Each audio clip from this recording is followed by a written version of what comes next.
living since being thrown out of the Windsor estate. The police have arrested Andrew Mountbatten-Windsor. It's an extraordinary revelation and development on this story involving the Epstein files and all the allegations that have been swirling around about Andrew over the many years, from Virginia Giuffre, now sadly deceased, and since then, and certainly what's been contained in the Epstein files as released in the last few weeks. But the police have arrived at Sandringham Estate this morning, where Andrew has made his new home. It's his 66th birthday today. What a birthday present that is. He has been arrested by the police. Of course, the brother of the current king, the second son of our late Queen Elizabeth. This is an extraordinary development. Those of us who've been talking an awful lot about establishment cover-ups and lack of, shall we say, interest by the police in what are very, very serious allegations against Andrew.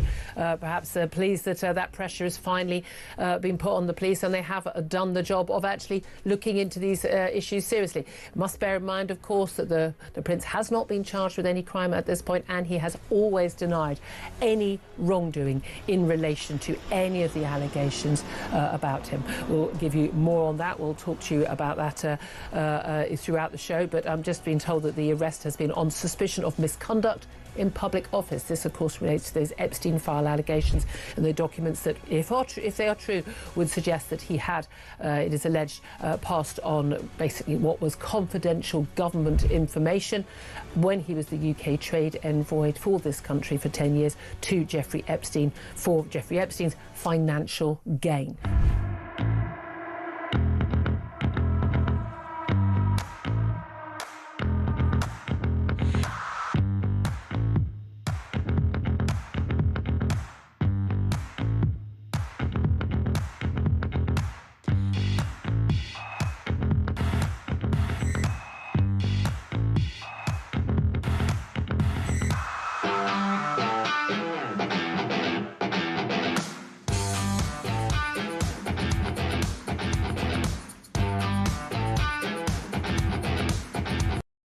Across the UK, on DAB+, on YouTube, on your mobile, and on your side. This is Talk.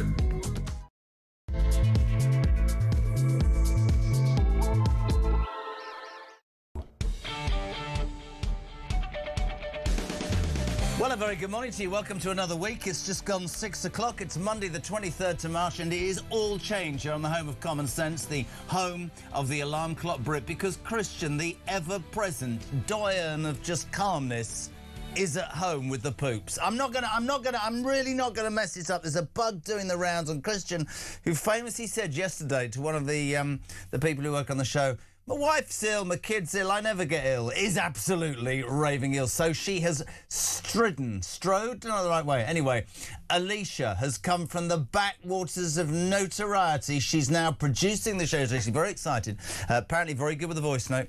Big M's just making sure he looks after her. And Damien has returned. G-Spot, we found him. So, shock. He's back answering the phone. So, we'll do what we always do. We want your views on the news of the day. It's about you and it's about common sense. It's 0344 499 1000, 0344 499 1000. Your text messages throughout the show, 87222. What are you waking up to? As I see the screen flashing in and out, the camera's not working. What a great start to my morning. Dramatic sort of turns at Westminster yesterday. You might have heard over the weekend this strike, alleged strike, linked to Iran on Diego Garcia. That's that military base, of course, that is central to the Chagos Islands and that dodgy deal that Labour have involved in. But the big news was that we, the public, weren't, it seemed, informed for 30 hours. Questions are now flying around as to why ministers, well, didn't tell us, and what is the government hiding from us. Loads going on in the Middle East. Prices of oil and petrol soaring, US and Iran ramping up the threats against each other. We'll talk to Sean Bell later, military expert.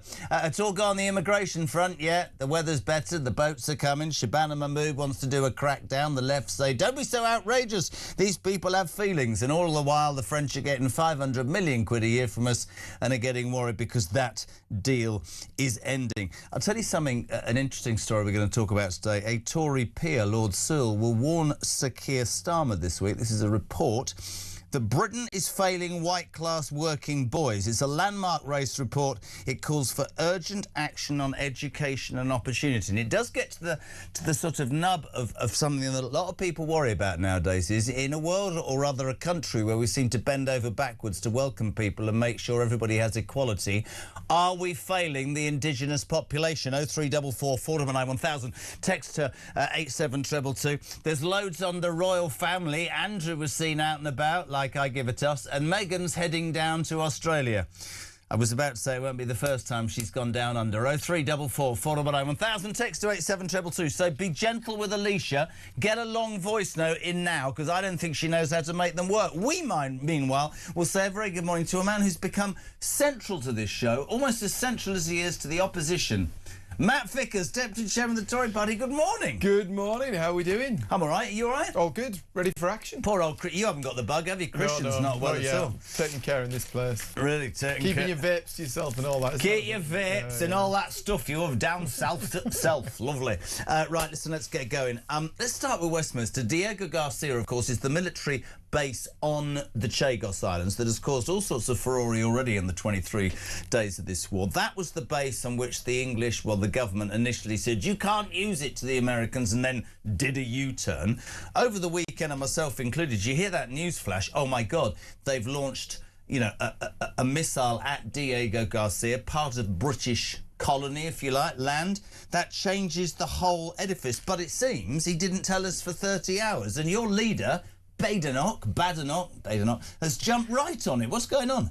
She's calling him out on it. I mean, the reality is Mr. Flippy Floppy, you know, Mr. Dilly Dally did the delay, wouldn't allow the US into our bases when this thing kicked off. We now hear that for some reason, why on earth is he keeping so quiet for 30 hours? He doesn't tell the public, doesn't tell Parliament. It's all a bit fishy. What's he got to cover up? He is in an incredibly difficult position. I know a lot of people say, oh, come on, Jez, do something other than Starmer. But it is very interesting if you look at him, because hypocrisy is a really strong word. But the man is stuck between the devil and the deep blue sea, isn't he? Because he's got these Labour febrile. I mean, it's febrile, whatever you want to call it. They will not let him do anything, will they, the left of the party? You've got Angela Rayner last week sticking her head above the parapet. You've got Andy Burnham, and yet he's got a responsibility to the United Kingdom. He needs to maintain that special relationship. And he's just juggling plates, isn't he? He would have been the first guy calling this out if we'd been covering something up. Like, if the last government had covered this up, he would have been there on his, you know, in his Charger, whiter than white. Everything's going to be perfect under Labour, and we just see scandal after scandal. This government is absolutely riddled in scandal. Have you got that clip yet? Have you got that Saturday Night Live clip yet? Is that ready? They're putting it in. This is. Have you seen this? I thought this was CCTV footage from Number 10. I didn't realise it was skit. We left it. This is quite possibly. We will come to it the next 5. Is it? You tell me what it's today. This is quite possibly the best one ever, because quite seriously, this is a Saturday Night Live from America skit of what it must be like in Number 10 with Keir Starmer and David Lammy, and literally, right, I've got it. Literally, right. I mean, Donald Trump liked it and posted it to millions. Now, just if you're not watching on YouTube, just listen to the voice. This is utterly brilliant. This is how America sees Keir Starmer. Play it. Oh, golly. Well, what if Donald shouts at me? What do I say, Lammy? Just be yourself, Prime Minister. Yourself is who everyone likes. Hello? Oh, sod that scary, scary, wonderful president. Why is he so blubber difficult to talk to? Sir, just be honest and tell him we can't send any more ships to the Strait of Hormuz. Oh, crumbs. I just hate conflict so much. Are you referring to the war or this phone call?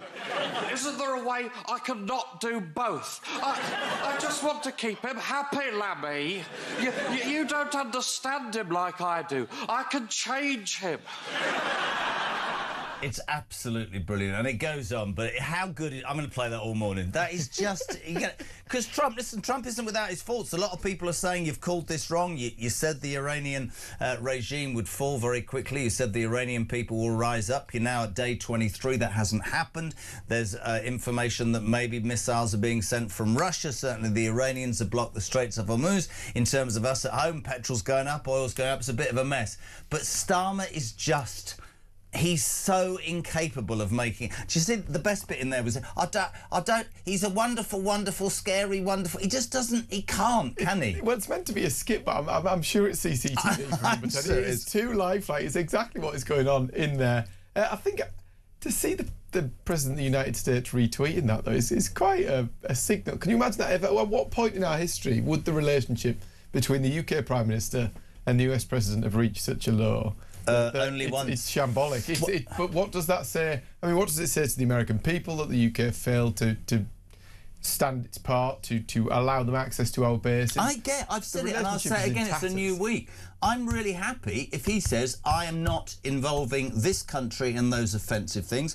It may be morally, maybe we haven't got the infrastructure or whatever. But he doesn't do that. He changes from day to day. And yet again, this attack on Diego Garcia, we better not say anything, probably because we're not involved in the decision-making. He's a complete numpty. My God, Alicia, day one as the breakfast producer, has managed to get... Oh, my God. Carl, good morning.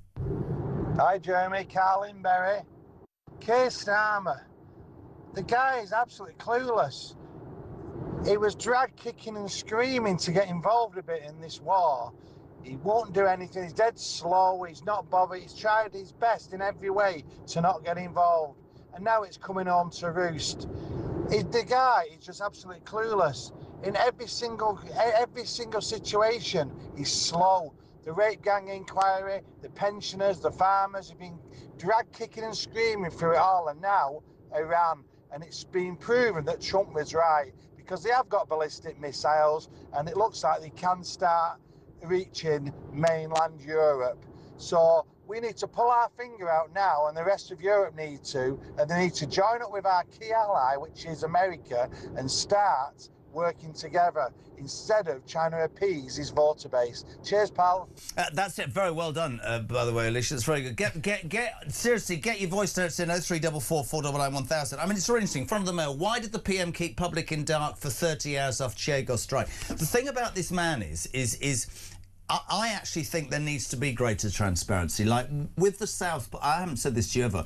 Do you remember the riots on the street after the Southport murders, right? They knew it wasn't an illegal immigrant, right? And you could argue, and you might go, that's a bit conspiratorial. They let that go across social media and everywhere, and then people went to the streets who shouldn't have, and then he was able to arrest them and call everybody far right. I think he should be absolutely transparent with the British people. And if we are in a conflict or near to a conflict, isn't the right thing to do to stand in front of your people every day and say what's going on so people are aware? Because I know people this weekend, genuinely mean this, who were freaking out, going, what? Missiles can actually hit us. Well, I mean, the reality is disinformation, no good. Hiding from the scrutiny, because he knows every time he's scrutinised, every time he's held to account, every time he has to make a decision, he flounders, he fails, he delays, he dilly-dallies. The end result is it has huge costs for us and huge consequences. What we've seen with the situation in Iran is just a failure of leadership. He failed to get stuck in. He's allowed our relationship with the US to fall into absolute tatters. This must be the lowest point that special relationship's ever been, and we rely where do you see it going? I mean, rely on them for defence. Iran says we'll send the price of oil soaring. That's on the front of the Telegraph, front of the Times. US and Iran ramp up threats. Where does your party see this finishing? Horrendous situation for businesses and families across the country now who are already struggling because they've been battered with. Well, you know what they've been bad with, whether it's the business rates, the jobs tax, the employment rights bill, and you're trying to run a business. Another set of costs on fuel is absolutely knackering. If you're a family struggling to make ends meet, you are being hit by the highest level of tax ever, and all of a sudden, I mean, there's still not even... We voted last week on fuel duty. We voted on the fact that fuel duty, on that, you pay 55%. 55% of everything you pay already goes to Rachel Reeves in tax on that petrol that you fill up your tank with. Now she wants more. We voted on it last week. The one thing she could do is give us the certainty straight away that she isn't going to tax more on petrol as this price goes up. She won't do that. She's suggesting that in September she's going to increase the amount of tax we pay at the petrol pump. So petrol going up, more tax on it, slam. That's businesses to the wall. That's families who can't make ends meet. And still, this government is refusing to drill in the North Well, now, I want you to try and get this guy, and I need more info on that Golders Green thing before I do it. This is brilliant. I picked this up on the way in, and The Sun, I don't know if you know this guy, little thing, Henry Tufnell, Labour MP. We want to salute him. We want to try and get him on the show. Do you know Henry Tufnell? He says Britain needs greater energy sovereignty. In the face of further geopolitical turmoil, now is the time to alter our approach to drilling in the North Sea, and scrapping carbon taxes on British manufacturing would kickstart economic growth, tackle unemployment, as well as preventing further deindustrialisation. That is a Labour MP breaking and basically saying to Miliband, this country, you can't just forever blame what's happening in Iran, although that will, of course, have exacerbated the problem. Go and drill and get your asset and pay off your debts and give something back to the British people. That's surely it. Well, this government has What's he made like, a Henry decision. Tufnell? Do you I know? don't really know him, to be fair. Yeah. I don't really know. Fair But play to him, though. This government has made the decision to not drill in the North Sea. Our oil and gas sat there awaiting for us. The end result, we're importing it from abroad. We're paying more for it. We're putting people out of work. The people who 200,000 jobs involved in drilling the North Sea, all at risk because of this. It's worse for the environment because we're importing the stuff in, and all the emissions that are caused by it. This is where I think I'm not actually best placed to do this job, but then I think I'm all right at it. You are a Tory MP, and you've just mentioned something that nobody from the Green Party has mentioned for weeks. By the way, we have said to anybody, come on this show, Liberal Democrats, don't dress up. Greens, come on, we want to talk to you.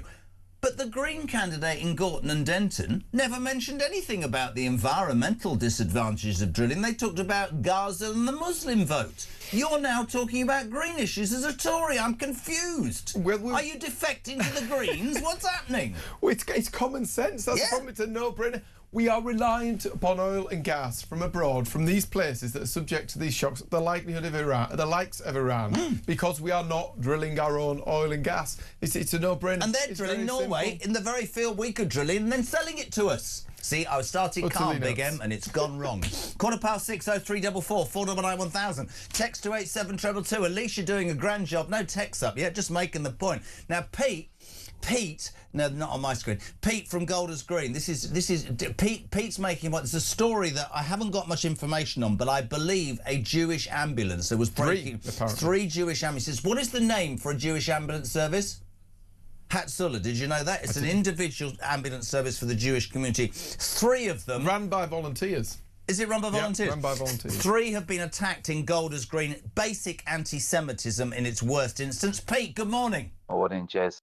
Well, this last night in Golders Green, arson attacks on ambulances. And when they find out it is, no doubt you're going to find out it's probably a terrorist attack.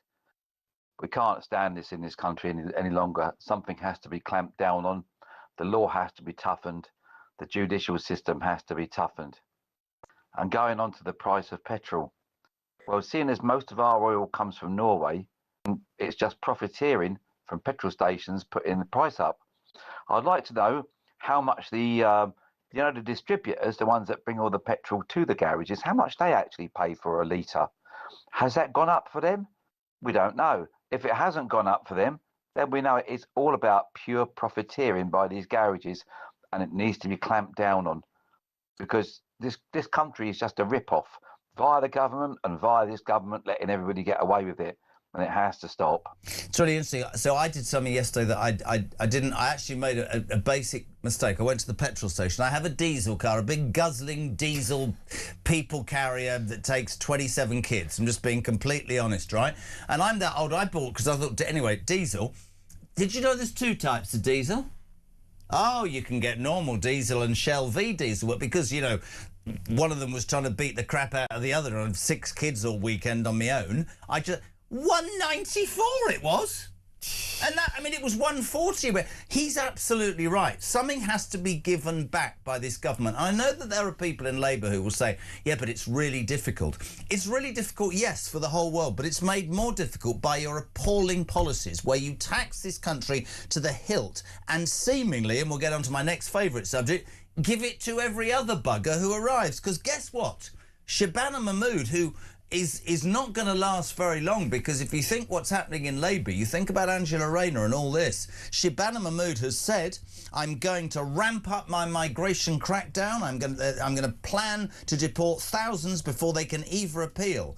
Most of the Labour Party are going, you can't do that, these people are refugees. The deal with France is about to finish. That's £500 million a year for nothing. We saw some pictures at the weekend, people just wading out, giving the middle finger. I did that. I don't know, I did that. And gendarmes just watching them get on the boat, and we're giving £500 million. The weather's getting better. We're going to be invaded again, aren't we? Oh, he said invaded. Well, a big influx then. It's true, isn't it? I mean, it's I've always conceded the last government got lots of things wrong on this, but the numbers are so much worse. Up 45% more people breaking into the country constantly, more people in hotels. And of all those people, do you remember this one in, one out, the boomerang deal? 1 in, 1 out. No, 5,000 in our full person out. Only 6% of the people that have broken into this country have been returned. It's just unbearable. The only way to solve this, everyone at home knows it, the only way to solve it is a deterrent. Is for people who get in those boats to know they will not be allowed to stay. You and I would disagree. Other than that, there's no way to fix it. The biggest criticism I have of the Tories was not actually Rwanda, it was your inability to get that in. I'm sorry, and you're going to accuse me, I would have the Navy in the Channel, I would recommission a massive liner, I would pick up anybody in any boat, I would put them on that liner, they're not setting foot in this country, I would have trained a crack team of border officials. You've got 24 hours. If you haven't got it, you are going to a detention centre. And you might think this is wrong. It's not going to be a particularly nice detention centre, right? And if you come in and it's legal, we'll lay out the red carpet. Because I'd like to make this point, because you see it gets lost, doesn't it? There are plenty of people who've come to this country, people I know, who've worked, built businesses and employed people. And anybody who says those people should go home is fundamentally wrong, OK? But the truth of the matter is, how are you supposed to look the British people in the eye, not you, us anymore, and go... I mean, I was at the park, seriously, honestly, it doesn't sound right, does it? But lots of kids, and this guy came and he said, please keep doing what you're doing. He said, I work all hours, my wife works all hours, and we're struggling to pay our bills. And I listen to talk and I see these people coming to this country, and I'm really hacked off, he says, because why don't I just sign on? Just go, well, how does that? What message is that? And so, yes, we will keep telling the truth every day because it's important. You are entirely right.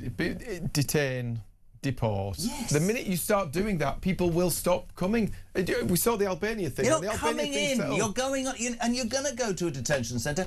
I mean, did you see the story of the Roundhouse Hotel in Bournemouth the other day? I haven't seen this, no. 2 men who've been living tax-free, taxpayers paying for them for 18 months in a hotel, been running a county lines drug ring. And making hundreds of thousands of pounds. Housing them. I mean, the thing is, it's a no-brainer. You saw it with the Albania scheme. The top place from where people are arriving in the country was Albania. We got an agreement in place with Albania that said if they turn up, they're going home. The number arriving fell by 93%. But that will be my thing about your. But that will be my thing about your government. Instead of fanning around with everything they did, I'd have been making deals with all of these countries, not just the very tall man from Albania. Well, Rwanda was the catch-all, i.e., where you've got a deal that happens. If you haven't got a deal, they're going to Rwanda. I don't care if you send them to Timbuktu. If you break into the country illegally, you cannot be allowed to stay. When people know that, they'll stop getting in those boats and they'll stop arriving. This is a little bit of fun in a sea of misery. You just said something that got me. Small ears, move away. Have you ever known a rhyme that could end in Timbuktu? Tim and me went down to Kent and we found 3 women in a tent. There didn't seem a lot to do. Morning, Andy. I won't finish it. Morning, Jezza. Andy from Birmingham. Straight in the van, down to London, mate, as you do every Monday till Thursday, paying my taxes. I just want to know about these missiles going towards Garcia. Have we got any protection on Garcia, being it's one of our old bases and whatever? I just wondered if we got any ships protecting it or anything. Seems a bit strange to me. And surely to God now the Americans no way will want to get rid of that base to Mauritius or anybody else who are behind Mauritius for it. Anyway, bud, have a good day.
The Crown is facing its gravest test in decades, and the royalty from Talk is your front row seat.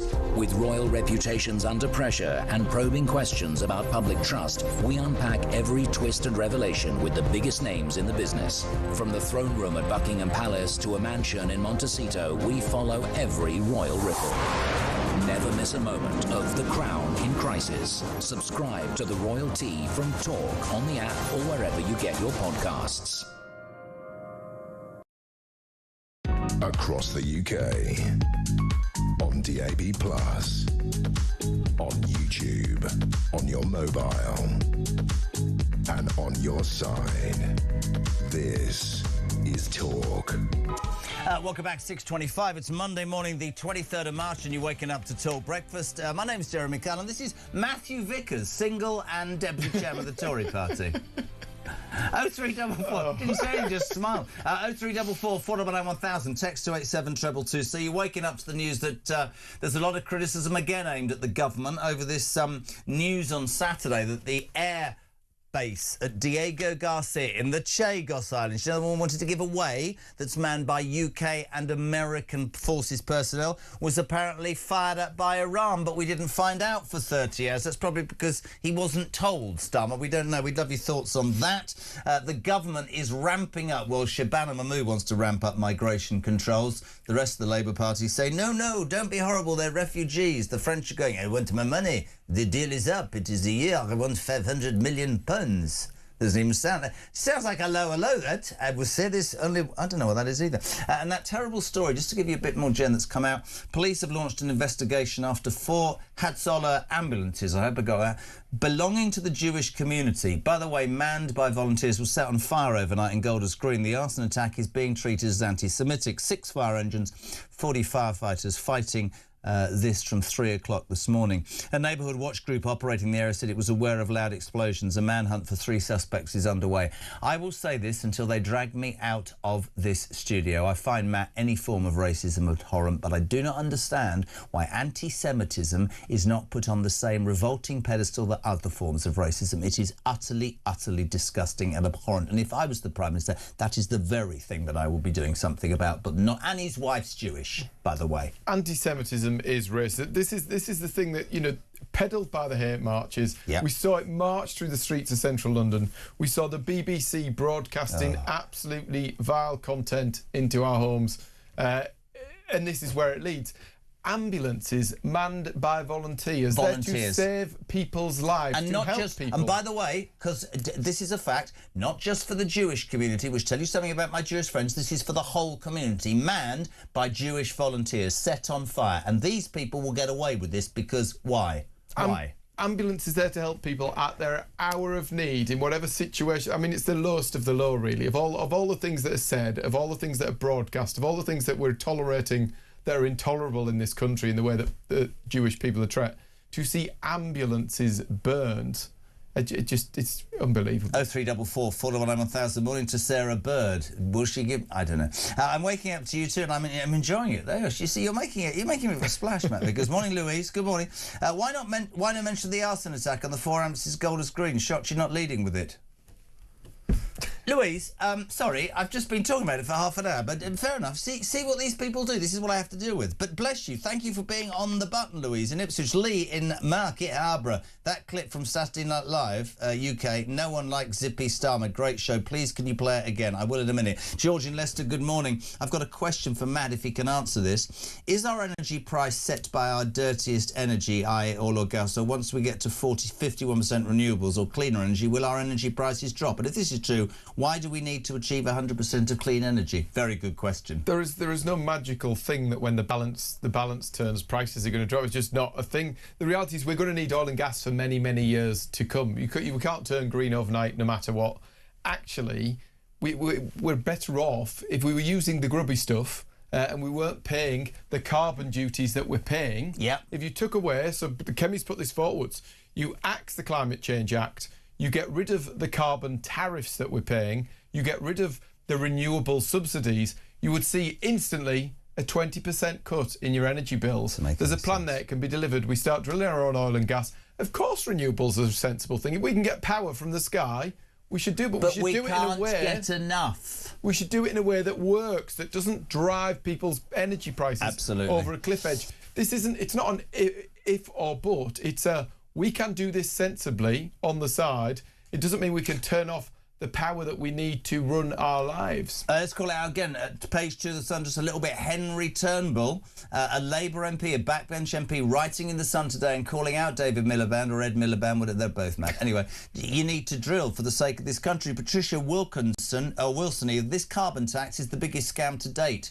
CO2 is essential to the regreening of the planet and life itself. It does not cause global warming. It's a symptom of a warming. We're being lied to on an industrial scale. Agreed. David Thomas, good morning. Whilst the focus is on illegal migrants, it misses the elephant, that is legal migration. Vickers was part of a government who ruined this nation by allowing millions in by both routes. Never again. You can answer that. So legal migration is another. So illegal migration off the charts. The government was doing things on it. They made mistakes. Had we got Rwanda off the hoof, that would have worked very well. We need to leave the ECHR now and get on with that. When it comes to legal migration, what the government did at its back end was it put in a salary threshold, meaning you had to earn £38,000 to bring somebody to this country. That was the right thing to do. It was axed by this government. It was kicked down the pan. But we also brought in a thing that meant you could only bring a certain number of dependents with you. You can't bring your mum and your dad and your gran and your bucket of vindaloo. You could only bring the actual dependent in your family. And all of a sudden the numbers fell. They virtually halved when we did that. We need to go further. You need that salary threshold in place. The only people that should be coming to this country are those who are willing to contribute and can contribute and pay their way. Adi calls you crazy conservatives. Good morning, Adi. Morning, Jeremy. Morning, Matt. This is a question for Matt. It seems a bit rich that you're going on about crazy environmental policies, Matt. When now, what government actually brought in the targets for net zero and made it linked by law through the Supreme Court? Oh, wasn't it Theresa May? Wasn't she a Conservative? And then which government made it even worse and put in crazy ambitious targets? Now let me try to remember. Oh yeah, it was a guy called Boris Johnson, wasn't it? Yeah. Another Conservative. It is absolutely bonkers. Anyway, good luck all. Matt? Well, do you know what? I would tell you that the last government made mistakes, but I think it's probably slightly unfair characterisation. Under the last government, we were drilling in the North Sea. We've now got a proposal from Kemi, our new leader, our new party, planning to axe the carbon tax to solve this and reduce people's bills by 20%. So you would say the carbon tax was a mistake, the last government? That's what we're asking you. Well, she said we should repeal the Climate Change Act. Yeah, she said we should repeal the Climate Change Act. But actually, not all of it is wrong. It's all about moderation. It's like a diet, yeah? Yeah. You should do the green stuff if it adds value, but you shouldn't do it if it costs you everything else. It's like you can't live on lettuce alone. It might be very good for you. I hate lettuce. I'm not a rabbit. 0344 499 1000. So much you're waking up to and so much to spot. Steve's in Barnsley. Morning, Stevie. Oh. Morning, Steve. Steve from Barnsley. Morning, Jezza. Now then, I sponsored a donkey in Birmingham and get regular updates about this donkey. I also have recently started to sponsor an elephant. I get a little leaflet with a barcode on. I scan the barcode, takes me to Google Maps, and it shows me where this elephant is. Keeps a track of it. Brilliant. All my taxes go into these illegal immigrants. Do I get a barcode for one of those so I can see what they're up to? Just a wonder. Thank you. Sorry, what is this about? Is this about migrants? I didn't even listen, though. There you go. Thank you very much, Steve. Jezza, the UK defence is on Diego Garcia. This was allegedly attacked over the weekend, although the government took 30 hours to tell us. This caused much anger. Did you know this? This is Adrian Baird, is he? In Buckhurst Hill. He says... the UK defences on Diego Garcia comprise of two 6-inch naval guns installed in 1942. They are found at Cannon Point on the north of the island and were last known to have been operated in 1946. Did you know that to be true? Complete silence. You're not helping me out here, Matt, at all. Well, I mean, actually, when you look at this situation, we've HMS dragging its heels, left Portsmouth however late in the day. Yeah, that's true. Previously, under the last government, we always had a warship base. Oh, for goodness sake. It's going on again. Andy on Diego Garcia, I hope. What's gone on?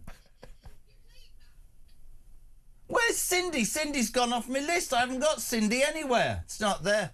Right, Cindy, good morning. Good morning, Jeremy. Good morning, Matt. This is Cindy in Michigan, United States. Keir Starmer's not protecting your country.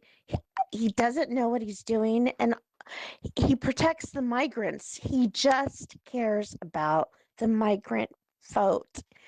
Get him out. And by the way, coming from this housewife, you and Matt are the real housewives' choice. It's coming from me.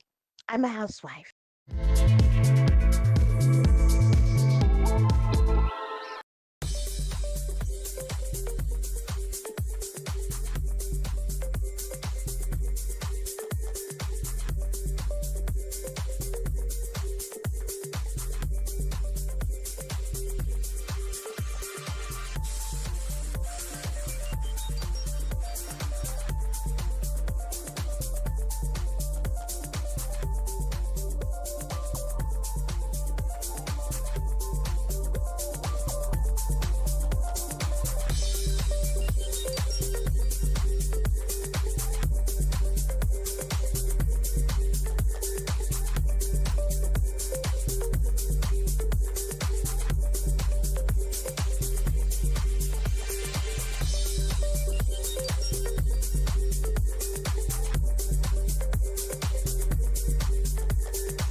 Across the UK, on DAB+, on YouTube, on your mobile, and on your side.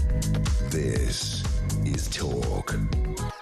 Welcome back. 23 minutes to 7 o'clock. Kinsey Schofield with the latest royal update in a tick. I've just been told off by a 26-year-old. Alicia is doing her first ever day of producing the breakfast show. She's basically put me right in my place, hasn't she, Matt?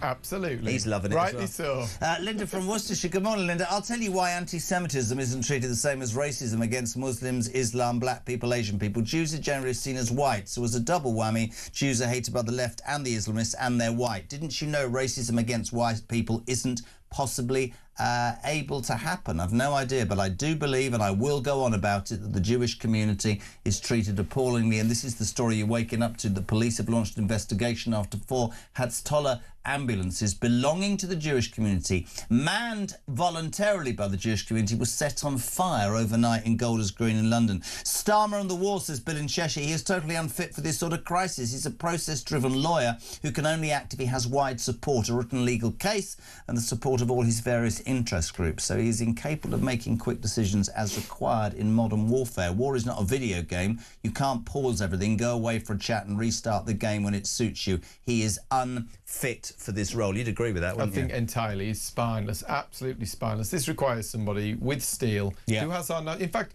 it requires a parliamentary party that has our national interests at its heart. The problem at the moment is their parliamentary party is too concerned about what's going on for certain groups elsewhere in the globe to look at what is in our own national interests and what matters to this country. I also think he's hamstrung by the Greens' success in Gorton and Denton, because he's basically thinking, how do I get that core left vote back? A vote that concentrates... So this is not disrespectful, this comment. Hannah Spencer won Gorton and Denton by talking about the Muslim community in Gaza. She didn't mention a Green issue. And so, again, he's left in that sort of whole position of not knowing. And everybody knows that the way that you do politics, you will take decisions sometimes that aren't popular, but he doesn't seem to be able to His biggest priority is clinging on to his job, rather than what this country needs. He's a dead it's man all a matter walking. of time. He wants another day. If that means putting our national interest to one side, if that means destroying our relationship with the United States, it all seems quite inconsequential to him at the minute. Mary's in Canterbury. Jez, Matt, I feel exactly the same as you two. This mind-blowing nonsense in this country. To see those pieces of scum burning the ambulances is disgusting. What have we become as a people when we think it's OK to burn an ambulance? Yeah, and do it because there's anti-Semitism rife in this country. Jez and Matt, Phil in Coventry. Tell Matt, please, I'm fed up and having given up listening to MPs telling us what needs to be done regarding immigration. The Tories betrayed us. This government is betraying us. None of them are going to do anything about it. It's eventually going to be left to the public to sort it out. Phil, we have this discussion every morning with you. I understand your frustration. You can't do that. The public can't take it into their own hands. But you do understand the depth of anger there is in this country. Massive. It's a huge failing, and it's actually not getting any better. It's getting significantly worse. And the British people are picking up the tab. It's putting pressure on public services, on public finances, on housing. There's only two crowds of people that are doing better at the moment. It's the people who are on welfare, who aren't working, and it's migrants who arrive in the country and seemingly getting everything for free. It's infuriating. The Deputy Chairman of the Tory Party just nailed it. The groups of people that are benefiting whilst the rest of us are struggling are illegal migrants and the feckless, not the genuine, sitting on their backsides doing nothing. That's the reality of where we're at. Arson attack. A Golders Green arson attack. Starmer must act on the anti-Semitism that is growing on our streets, but when our notoriously hard-working, benefits-light and well-behaved Jewish citizens complain or protest about it, they will be accused by this government of Islamophobia. Welcome to two-tier justice. That's absolutely right. Starmer created a Muslim czar, didn't he, to make sure there wasn't anti-Muslim hatred? Horrendous situation. Do you know what about an anti-Semitism czar? We have laws in this country that are supposed to prevent discrimination, prevent hatred, prevent hate crimes, but they don't seem to be upheld. We saw it with the hate marches. If people had gone down those streets with the sort of banners they had, abusing Jewish people with other groups on them, I'm sure it would have been dealt with very differently. Instead, we need to get tough on this. We need to stand up. Policing needs to be seamless of faith, seamless of colour, and bear down so that this... But it's worse than that, because it's about our public dialogue. It's about the fact that we allow the BBC to broadcast stuff. We would never allow them to broadcast about other groups' faiths and The religions. BBC, unless I'm wrong, will not be leading with this story about the Jewish ambulances this morning, because that would be not within... That is a good question. We'll forward to see them cover it. Tell me, because I won't be watching it. Tune in and come back. Is anybody in the BBC talking about this story? Because it's appalling. It's energy prices right now. Yes, that's true. But what about anti-Semitism rife on our streets? Right. We are going to cross to Kinsey Schofield in LA. But before we do, we're going to salute the Americans. Their equivalent, this is great, I'm going to play it all morning. Saturday Night Live is an amazing sort of skit comedy show. And last night, they did a skit. We don't think this was a skit of Keir Starmer in number 10. We think this was actually achieved by tapping into some CCTV cameras. This was liked by Donald Trump and sent to billions. Take it away, Sir Keir. Oh, golly. Well, what if Donald shouts at me? What do I say, Lammy? Just be yourself, Prime Minister. Yourself is who everyone likes. Hello? Oh, sod that scary, wonderful president. Why is he so blubber difficult to talk to? Sir, just be honest and tell him we can't send any more ships to the Strait of Hormuz. Oh, crumbs. I just hate conflict so much. Are you referring to the war or this phone call? Isn't there a way I can not do both? I just want to keep him happy, Lammy. You don't understand him like I do. I can change him. It is absolutely amazing. The bigger one is on YouTube. Let's cross to LA. She's had a swig of juice. There she's got a gin and tonic up. Good morning, Kinsey Schofield. I saw you waving the can. How are you? I'm good. Well, I was just accused of drinking an alcoholic beverage, and I had to confirm that it was bottled water.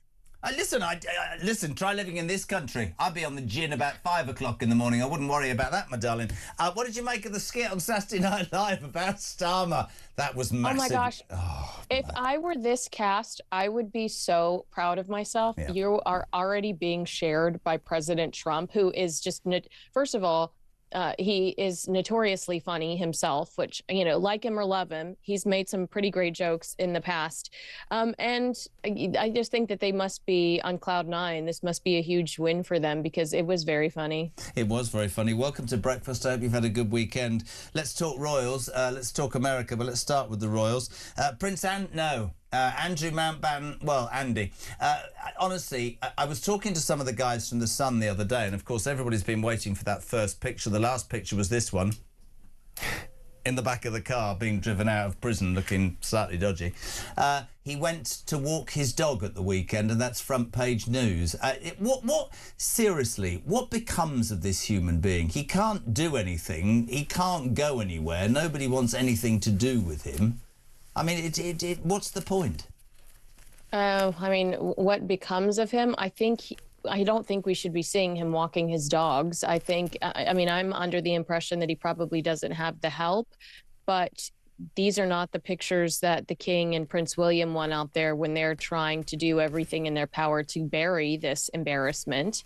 So what becomes of him? I think he just has to shrivel off and disappear, but I don't think that Andrew and Fergie are capable of that. It's my understanding that he's already scheming in foreign countries trying to figure out how he can make a buck and how he could, you know, finance his new lifestyle. And the same for her. She's been around America hawking her life story. I mean, you know, the duplicity, the lies, and how much this has come back to bite them. You would understand, you know, a lot of people said, Kins, a couple of weeks ago, oh, what about his mental health? What if the guy sees no way out and tries to kill himself? And I'm being completely straight. But everybody just piled in on me and went, now, hold on a second. He's far too egotistical for that. I don't know the bloke, but, you know, he hasn't been apologetic. He doesn't seem to have understood the horrendous nature of I'm going to say a friendship with the most notorious paedophile in the land, in the world, it seems, and no contrition at all. And some of the other people, like in the States, that now are they lying? Are the Clintons lying? Is President Trump lying about their relationship with Jeffrey Epstein? I don't know, but they handled it a lot better. I mean, they certainly created much more of a distance than Andrew even like. Andrew told us he had to go to New York to break up with this friend. We learned later that that was a bold-faced lie, and he continued to communicate with him. But there is a shamelessness about him, a complete lack of regret. And I think that people really resent that. And he's going to continue to be the villain, so he just needs to disappear. I completely agree, and we had lots of people phoning the show saying, hold on a second, we're talking about a life in exile. He's got a chef, he's got a valet, and he does bugger all day. And I think as times in both countries become harder and harder, I think those who are privileged and behave so appallingly, the light will be shone at them. Lots of other stuff I want to rush through with you. Where do you want to go, Prince William or Meghan Markle? Your pick.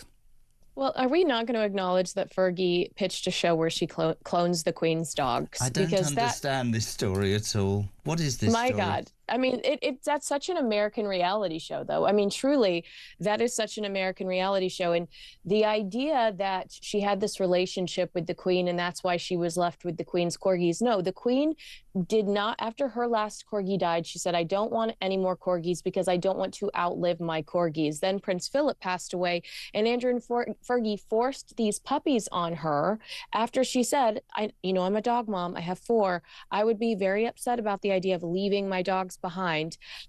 They were given these dogs back because the Queen specifically instructed them she didn't want these corgis. And now, allegedly, according to The Sun, she is pitching a show where she breeds the corgis. You yourself can have one of the Queen's corgis, or she clones the corgis. And it is just so very American. And I'm proud to be an American. But I really hope that this show doesn't come to fruition. This will probably make the papers. I don't usually do it. Do you want to hear a story from the old man? Dead, obviously, but 41 years for the Queen Mother as her private secretary, and it involves a corgi. Do you want a story? Yeah. Yes, tell me. So he went to 7 or 8 interviews. In those days, they didn't have any money, and they spent the last money they had on a new suit and a new shirt. He went through 7 interviews to start as a junior comptroller on the Royal Household of the Queen Mother in 1960-something. And his final interview, Big M, you'll love this, he was told by the footman, you will go through several doors, they will open outwards, and eventually at door 5 or 6, you will wait, you will open the doors, Her Majesty will be sat down, you will take 2 steps forward, you will bend very low, it's Your Majesty, and after that it's Ma'am, and she will stand up and everything will be great. You're very close to the job. They'd spent the last few quid on his suit. This won't make you laugh, but it made him howl. And he said, I was very, very nervous, and the doors open. I saw Her Majesty Queen Elizabeth, the Queen Mother, 3 or 4 corgis around her feet. He said, I did exactly what the man said. I took 2 steps forward, I bowed low, and one of these bloody corgis took off from the sofa, and how do I tell you this? Started shagging his leg, to be honest, in front of the Queen Mother, in his new suit. He's like that. Get off, get off. I'm trying to bow, and it was awful. He got the job, but that's an absolutely true story from Patrick Carl, no longer with us. One of the Queen Mother's corgis tried to make love to his knee in a new suit. Andrew Mountbatten Windsor, not the only horn dog in the palace, is what I'm taking away from this story. Oh, good line. That'll make it. Can we also talk, actually, talking about Andrew, just going back, couple of stories this weekend in the papers that both of the princesses' marriages could be slightly rocky. I'm not sure. I think it's Beatrice is married to, what's he called? I can never get his name right. What's he called? Eduardo de Mapelli or whatever. This is the price you pay when you marry up. When you marry someone hotter than you, you've got to constantly be worried about this. I'm not surprised at all. I feel very little sympathy. That's why I date down. I date ugly, I date broke, I date poor. I'm never worried about the situation, you know? But yeah, I mean, how can these girls, or these women, I should say, people get upset when we call them girls because they are women. These women are implicated in the Epstein files too, just in guilt by association, but they, you know, were associating voluntarily with a convicted sex offender, and that is going to cause problems inside your home. When your entire world is flipped upside down, you no longer have the status that you had 3 months ago. Your father's been arrested. It's humiliating, and everybody is being looked at differently, judged, followed around with cameras. People are pulling out their cell phones, and that's going to create a lot of animosity. Beatrice is married to the Italian. He's very suave and looks like James Bond. She doesn't look like a Bond girl. Eugenie is married to Jack Brushank, who has very good links in family. And they're saying, the papers this weekend, for the very reason that you just said, that both girls' relationships are under pressure. Now, we can't do anything, despite the story about the royal corgi making love to my father's knee. We can't do a whole part without asking you. Exciting news. Meghan Markle, superstar, ex-Duchess, heading down under. I mean, it won't be the first time she's gone down under, but can you tell us more? Yeah, that's a 90210 reference. And if you're a Meghan Markle fan, if you know, you know. You know, she's filed some trademarks because she's going to try to launch her lifestyle company in Australia as well. Australia was a great, you know, a great audience for Meghan in 2018 when she walked around and whispered to courtiers, I can't believe I'm not getting paid for this, for just, you know, politely engaging with the people that had waited hours outside to see her. The polling as of late, I mean, I think I just did an article with Yahoo Australia, and 90% of the people that replied, which was over 100, said they did not want Harry and Meghan to come to Australia. If you look at just YouGov, general YouGov polling, they poll close to Andrew Mountbatten Windsor. Well, I was going to say, it's the same thing, isn't it? Both of you, Andrew Mountbatten Windsor, Fergie, Harry and Meghan, wake up and realise the public, not just the British public, most of the global public, are done with your lies and done with your duplicity and don't want to know, right?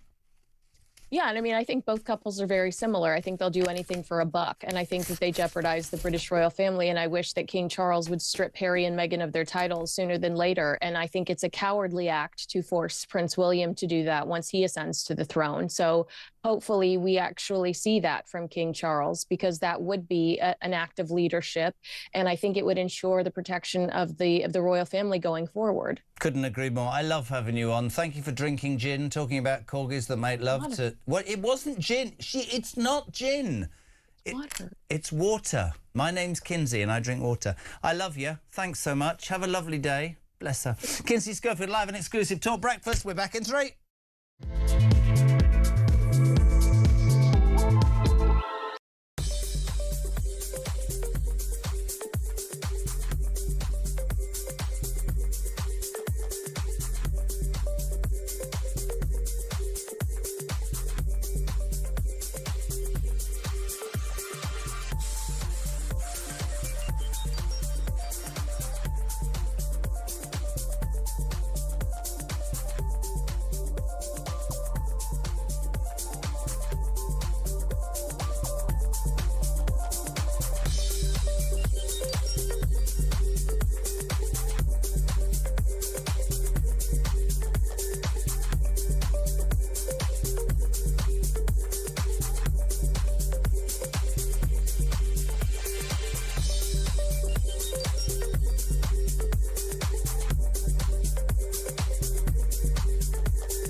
Welcome to Down the Local, the show that goes from pub to pub across the country, speaking to the punters about the subjects driving us all nuts at the moment.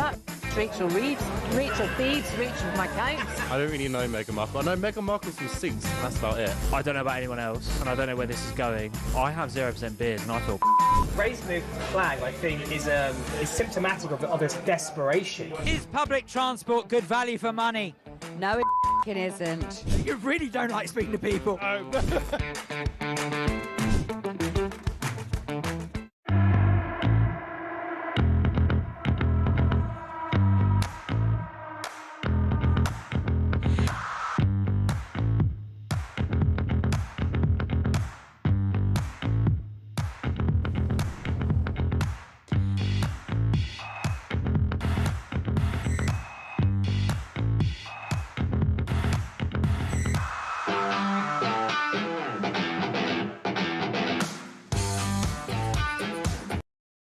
Across the UK, on DAB+, on YouTube, on your mobile, and on your side. This is Talk. Welcome back. Just 3 minutes left on the pay-per-view. Matt Vickers is here. I want to touch upon a story that for many would be contentious, but there's a reason. A Tory peer, Lord Sewell, was asked, I think, by this government to report on, a race report as to what's happening. And shockingly, he's going to tell Keir Starmer this week, not shockingly, that Britain is failing white working-class boys.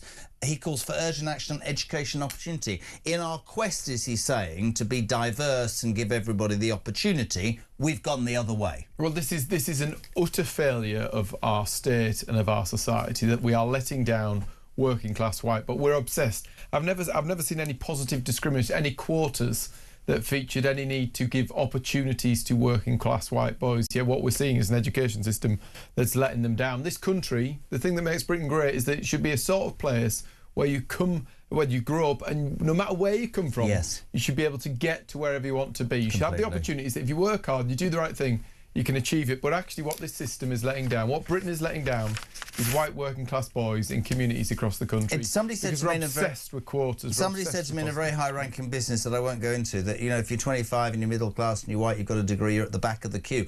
I'm with you, and actually I'm very with Donald Trump on this. One of the things that he said when he was standing for re-election was, this is now going to be on ability. This is going to be on work ethic, ability, nous, and the fact that you're not on the colour of your skin or your disability or whatever. And people won't like that conversation, but it's a really important question. I'm all for to a degree. I'm all for giving everybody the opportunity. But if you go the other way, what are you saying? It's like the migrant situation. We're saying about middle-class white people struggling, being at the back of the queue because they happen to be white blokes. Actually, if you're a working-class kid growing up in this country, you don't have the sort of contacts that other people have. You don't even get in the queue. You don't even get the interview. You don't even get that opportunity because you don't understand the code. You need to get through the door. Actually, we need to be doing more to put that ladder down, adding a rung so that no matter where you come from, you can get to the top. It's like bitterness there, as you came from nothing, didn't you? Up north, yeah. No, but it's true, though. It is absolutely true. You are absolutely right when you say this country is built on opportunity and being able to start at the bottom. And if you now do all of that and you get nowhere because of the colour of your skin or because you're not part of a group, that's not right, is it? I mean, I often say about business doesn't want help from government. It just wants it to get out of the way. If everybody gets out of the way with the quotas and all of their garbage and just lets people who work hard climb the ladder and get on and takes all of the other bits out, these kids can succeed. But actually we're too obsessed with helping certain groups and certain minorities to allow everybody to have that level playing field. We love him. He's back next week. Matt Vickers, the news at 7 is next.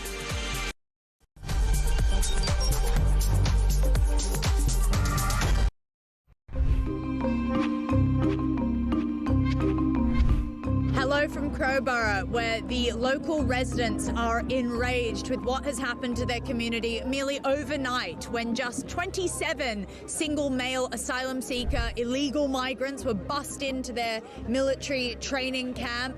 Behind me are local residents, people from all over the country. Shabana Mahmood has said that this is an effective way of getting rid of those expensive, flashy asylum hotels. But unfortunately, these people are still placed within the community.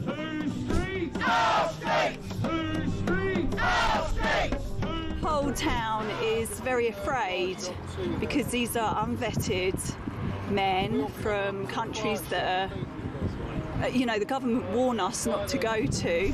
I've got an 18-year-old daughter and she gets the bus opposite the camp. Do you feel safe for her? No, so that will have to stop. Right. We'll either have to wait with her or take her to wherever she needs to go. The reason I'm here today is because I live in Crowborough and my family, I've got a wife and children, and just worried about, you know, my wife walking to work and my sons, you know, walking about. Anything can happen, can't it, that nowadays and age, what's going on, what's happening in this country. So I'm just concerned and frightened, you know. There was support from other towns, other communities, because of course Shabana Mahmood has threatened other communities, and she said they're going to open site after site after site. Well, I would hope that if she's going to try and do that, she learns some lessons about the way she's done it in Crowborough, because this is not finished. We are not finished objecting to this plan. Grover says no! Grover says no! Grover says no! We would urge her to reconsider, and whatever she does, she needs to talk to the people that she's imposing these things on. If you had a direct line to Keir Starmer and Shabana Mahmood, what would you say to them? Look after your most vulnerable first. It's your priority to look after your vulnerable. If they're bringing illegal immigrants into a camp in the dead of night, why are they doing that? They're doing that because it's disingenuous, it's dishonest, it's covert, and they're trying to keep the reality away from the local community of what they're actually doing to us. We've now got to the end of the entrance to the camp, we've got cameras, we've got police drones. It's like a cloud that's come over this community. Across the UK, on DAB+, on YouTube, on your mobile, and on your side. This is Talk.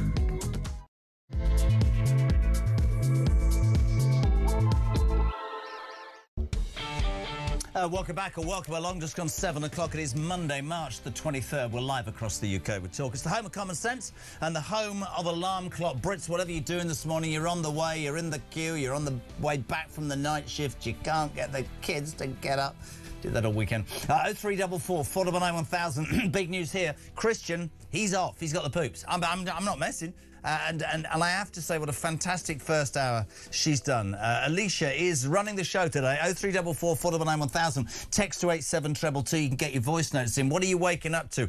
All sorts of news. The two stories that have grabbed your imagination, and quite rightly too. Police have, in the last few hours, launched an investigation after 4 Hatzalah ambulances belonging to the Jewish community and, can I say, manned by volunteers from the Jewish community were set on fire overnight in Golders Green in London. Appalling footage you can see there. We've made a decision. We've dragged Samara out of bed. Samara Gill, our roving reporter, is going to head down to Golders Green and bring us a report before the end of the show. The police are saying this is an anti-Semitic hate crime. It is utterly... I sit here and I think to myself, and I've said it too many times, all racism is abhorrent, but quite how we now live in a country where anti-Semitism is allowed to continue and people do nothing about it. We have what was it the government came up with? And I'm against all racism. They came up with a Muslim czar for people who are racist towards that community. What about the Jews? Look at that. Ambulances, right?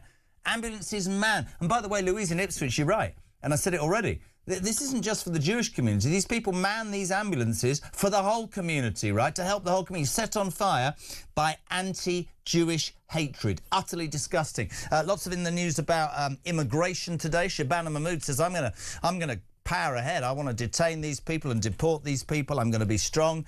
The rest of the Labour Party going, oh, no, you can't do that. Hold on. They're refugees. They deserve rights, you horrible woman. The French are up in arms because their £500 million a year deal where they do absolutely nothing but just stand and watch people get on boats and come to England. That's up for grabs as well. Loads as well about this Tory peer, Lord Sewell, who was tasked by the government in a race report. Let's look at what's going on, they said, with the unfairness. Actually, he's come back and said that Britain is failing white working-class boys. This landmark report calls for urgent action on education and opportunity and says that so obsessed is this government and this country now with quotas and doing the right thing that average middle-class white boys are being put at the back of the queue. And as somebody said to me, that rather feels how we are as working-class alarm clock Brits, because we feel like we do everything correct and all we do is end up being kicked in the bits. Morning, David. Morning, Jeremy. Damon from Wigan. Why is Matt and other politicians talking about leaving the ECHR? We know that it would take years to leave the ECHR. And the other thing is we've got to get round all the civil servants, because the civil servants will do everything they can to stop this from going ahead. There is no will to stop us leaving the ECHR. So when a minister is going to get a grip on this and say it is happening, whether you like it or not, because Brussels, so civil service, people with no willing to do it will take over, and it will never happen. We keep being told we're going to leave, but I can't see we'll ever leave the ECHR. Thank you. David, all I can say to you is I understand your frustration, and I'm sure there are people that listen and watch this station and think, well, yeah, you can keep saying about the ECHR. You talk about will. There has to be. There has to be. What I admire most about the British people, there's many things I admire, but what I love most is they're like a dog with a bone and they won't let go. The silent majority in this country now know, right? Whether Reform said it first and the Tories are now on board, or the Tories said, I don't know. I don't care, right? What I care about is the fact that this ridiculous piece of legislation is out of date. It is not fit for purpose. I don't fall for the BS anymore that, oh, you know, Winston Churchill would... I don't give a damn. The world's changed and we need to put people in this country first. We're delighted to say a very good morning. Chief Political Writer of the excellent Spiked Online, Brendan O'Neill, how are you? Hi, Jeremy, I'm good, thank you. Somebody told me you've got your own show, is that right? You've never asked me and I'm quite offended. I need to correct that. I do. I have a podcast every week. Yeah. I'll get you on. Never invited people. I think it's because you can't afford me. Brendan, welcome, mate. I'm going to start with a story the BBC haven't run yet. They're talking about illegal migration. That's true. Let's talk about anti-Semitism rife on the streets of the United Kingdom. And last night, 4 Hatzolah ambulances. And I just want to say this to people waking up. They belong to the Jewish community. They are manned by volunteers, but they are for the whole community. Were set on fire in Golders Green, a Jewish enclave in North London, and the police say it is an anti-Semitic hate crime. Brendan, how have we got to this, my friends? Disgusting. I felt sick when I read about this morning, and when I saw those images, I mean, it looks like a war zone to see those huge flames going up, and there were a few small explosions as well around the ambulances. Absolutely horrific. You know, we have to speak plainly. This is an act of fascist savagery. This looks like a direct assault on a peaceful Jewish community in London to demonize them, to intimidate them, to make them feel unwelcome. That seems to be what we're witnessing here.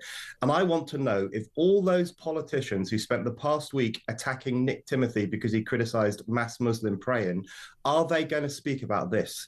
Are they going to go on the airwaves and condemn this? Are they going to write articles about this? Because one of the problems with anti-Semitism in this country is that the political establishment has failed to take it seriously. The government, the media elite, all of them, they have turned a blind eye as anti-Semitism has soared out of control. Why is that, though? You're intelligent. I come out with the same line the whole time. You know more about it than me.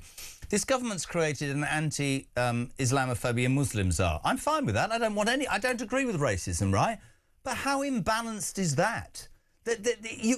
I don't understand. Forget Starmer for a minute. His wife's Jewish. I don't understand many things right now. I don't understand why there's no rape gang inquiry. Oh, yes, I do, because it might upset a certain part of this country.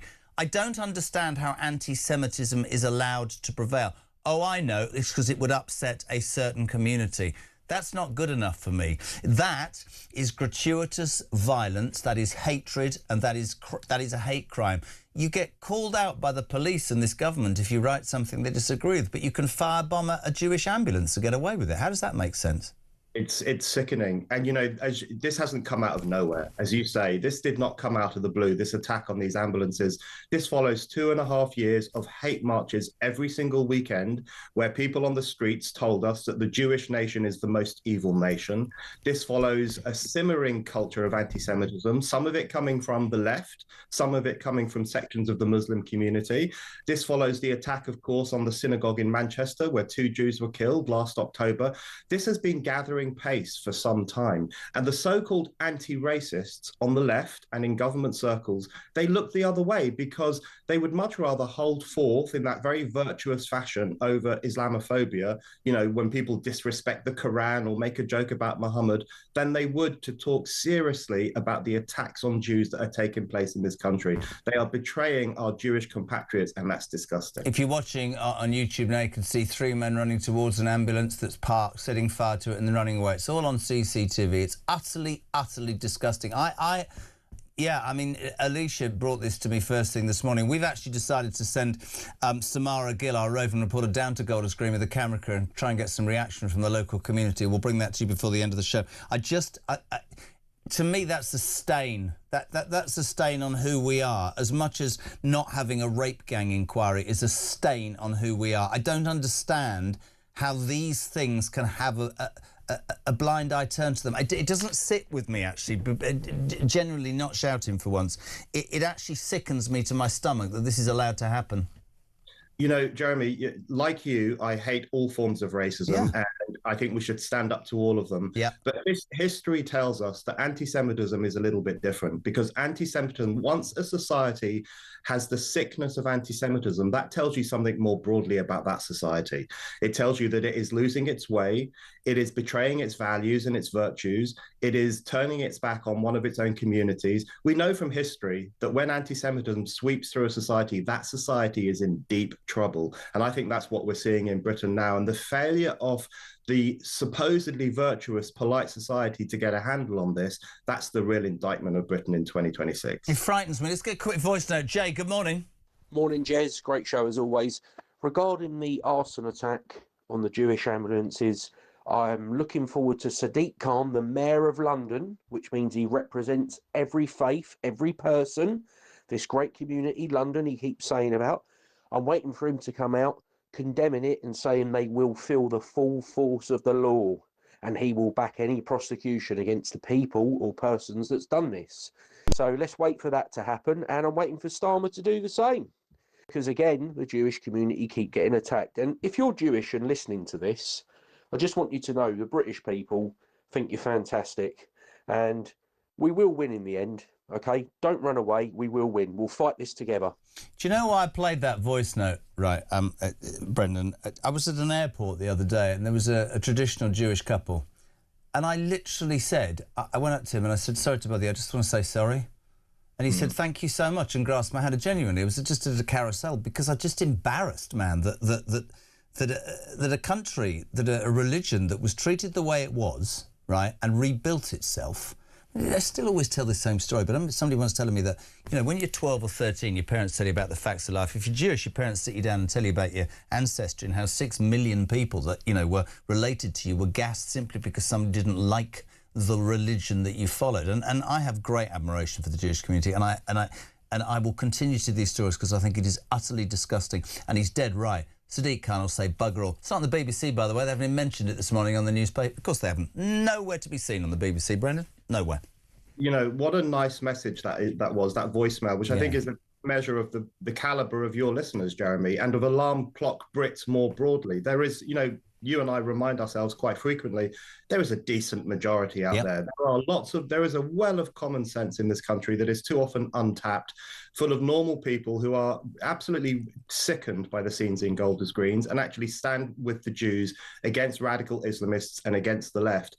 So it's good to remind ourselves of that. You know, I actually think Sadiq Khan will say something on this. He'll have to. But I just think that won't be enough.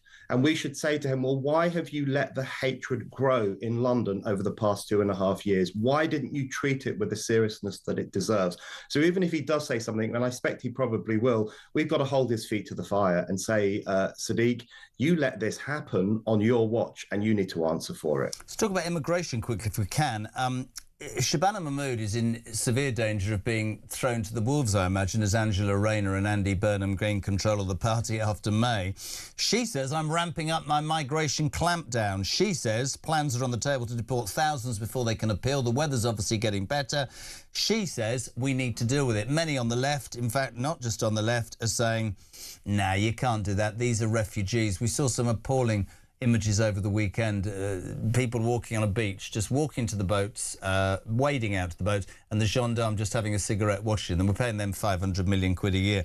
I'm not sticking up for Shabana Mahmood, but she's in a hideous position. Her hands are tied. She won't be able to do what she probably believes needs to be done, and will be another one that falls by the by. A lot of people, there was a voice note earlier from somebody saying, nobody's got the will. Somebody somewhere has to be the politician that's got the will to deal with this, because unless they do, I don't know what happens. Everywhere I go, people say the same thing to me. How is this allowed to take place in this country? They say it to me the whole time. That's the question. Why is this happening? How has it come to be seen as outrageous to send people home? Countries have always done that. Independent nations have always said to people, you can come and work for a period of time. Now you need to go home. Yeah. Or they've said, you came here illegally, so you need to leave immediately. That's what countries have done since the beginning of nation states. Somehow it's now come to be seen as racist and maybe even a bit fascist for a government to propose that very thing. It is psychotic. You know, I think Shabana Mahmood, I think her heart is in the right place. Yeah, and me. You often see racist lefties saying, well, she's betraying her own people and she's betraying her immigrant heritage. I'm sorry, but some of the people who are most critical about out-of-control immigration are people who are descended from legal migrants, because they don't want these people coming into the country willy-nilly. They don't want ordinary Brits to turn against immigration where it might be necessary. So it makes perfect sense to me that she is worried, that she's trying to do something. But of course, she's hampered by her own pathetic party and by the ECHR and all these other international treaties that we're signed up to. So she might have the will to do it, but we have all this infrastructure getting in the way of a government doing what needs to be done. I mean, I'm with you. I think that there has to be the will. We have to have this debate. 10 years ago, you couldn't mention the word immigration without being called racist. The other thing I want to talk to you about is another, seriously, I mean, there's a couple of stories today that really sort of sicken you to the stomach. I remember Donald Trump standing up when he was about to be re-elected the second time saying, from now on, you know, this country is not going to be about you get a job or you get an interview, you get an opportunity if you're disabled or the colour of your skin or your religion or your creed or whatever. It's going to be on ability. It's going to be on value. A Tory peer, Lord Sewell, it's in the news today, who was asked by the government to create a landmark wide-ranging race report, has dumped totally on Starmer, or will do this week. This is going to be interesting to see how they worm their way out of this, because his number one take from it is that Britain is failing white working-class boys, saying that it needs urgent action and education opportunity. I'm going to tell a story now. It's an absolutely known story. I've told it before on the show.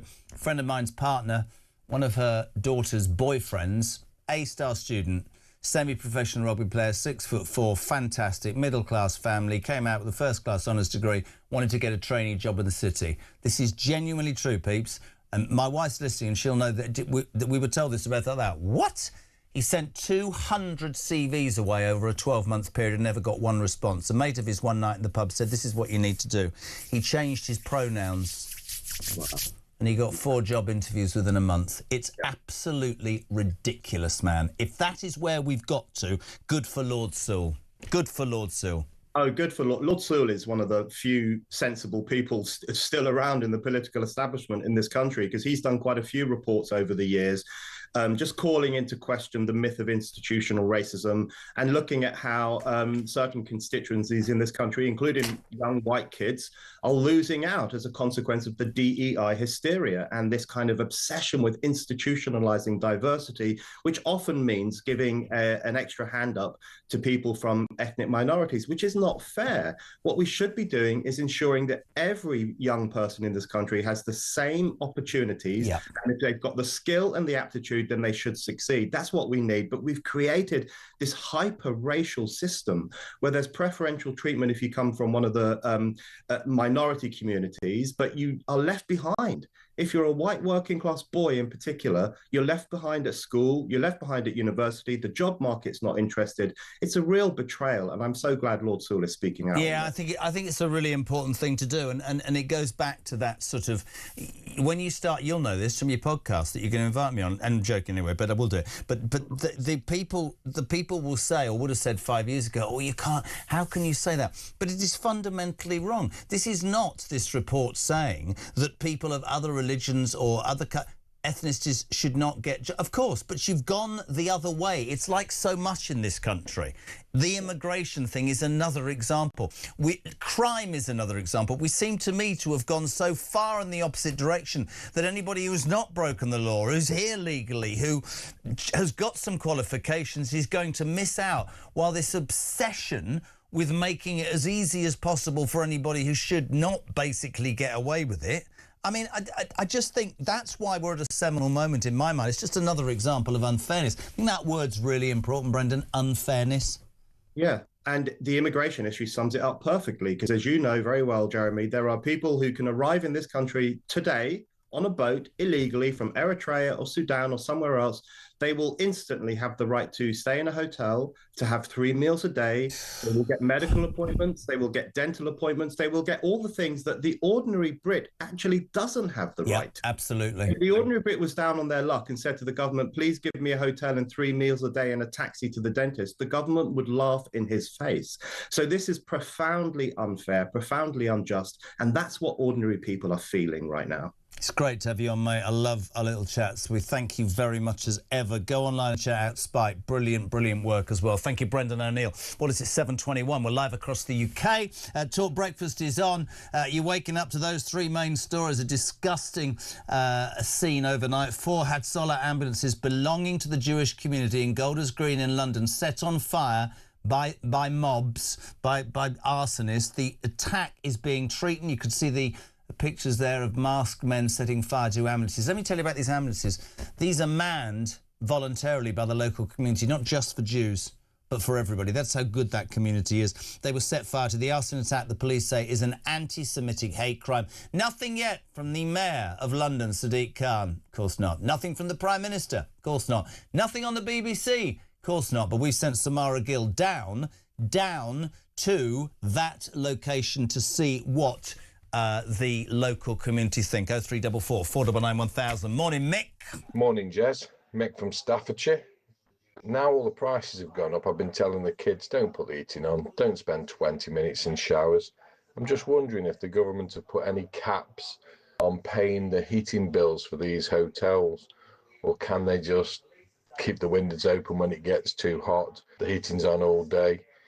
They have endless supplies of energy and food, all things that we who live here normally can't have. They don't seem to cap anything. Anyway, great show, Jez. Keep it going. More from Kinsey, though.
Good morning to you. This is Talk the Home of Common Sense with me, Julia Hartley-Brewer. Just breaking news in the last couple of moments. Extraordinary news. Not just that the police have arrived at the Sandringham estate where Prince Andrew, as was now Andrew Mountbatten Windsor, is currently living since being thrown out of the Windsor estate. The police have arrested Andrew Mountbatten wins it. It's an extraordinary revelation. And certainly what's been contained in the Epstein files was released in the last few weeks. It's his 66th birthday today.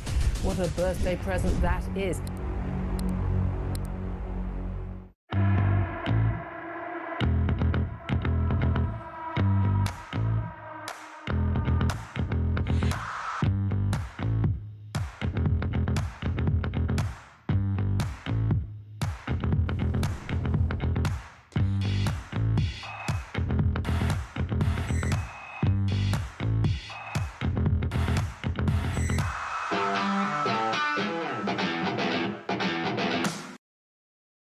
Across the UK, on DAB+,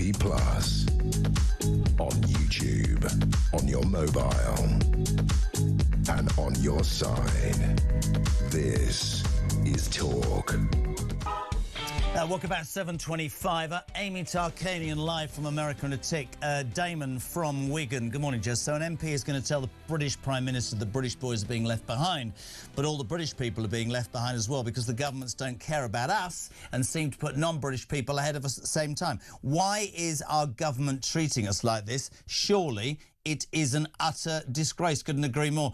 Jack in Gravesend. Starmer might want to join Reform soon. He might gain some popularity. I can't see that happening. John and Angus. I haven't heard anybody say, although they probably have, we pay 20% tax on our fuel, so if the price goes up, she makes more money. So why does she need to take another 5%? We were talking about that earlier. You're absolutely right. You'd want your Chancellor, Rachel Thieves, right now to be giving something back. Petrol prices going through the roof. Oil prices going through the roof. So we had a woman on Friday who could not afford to drive to work.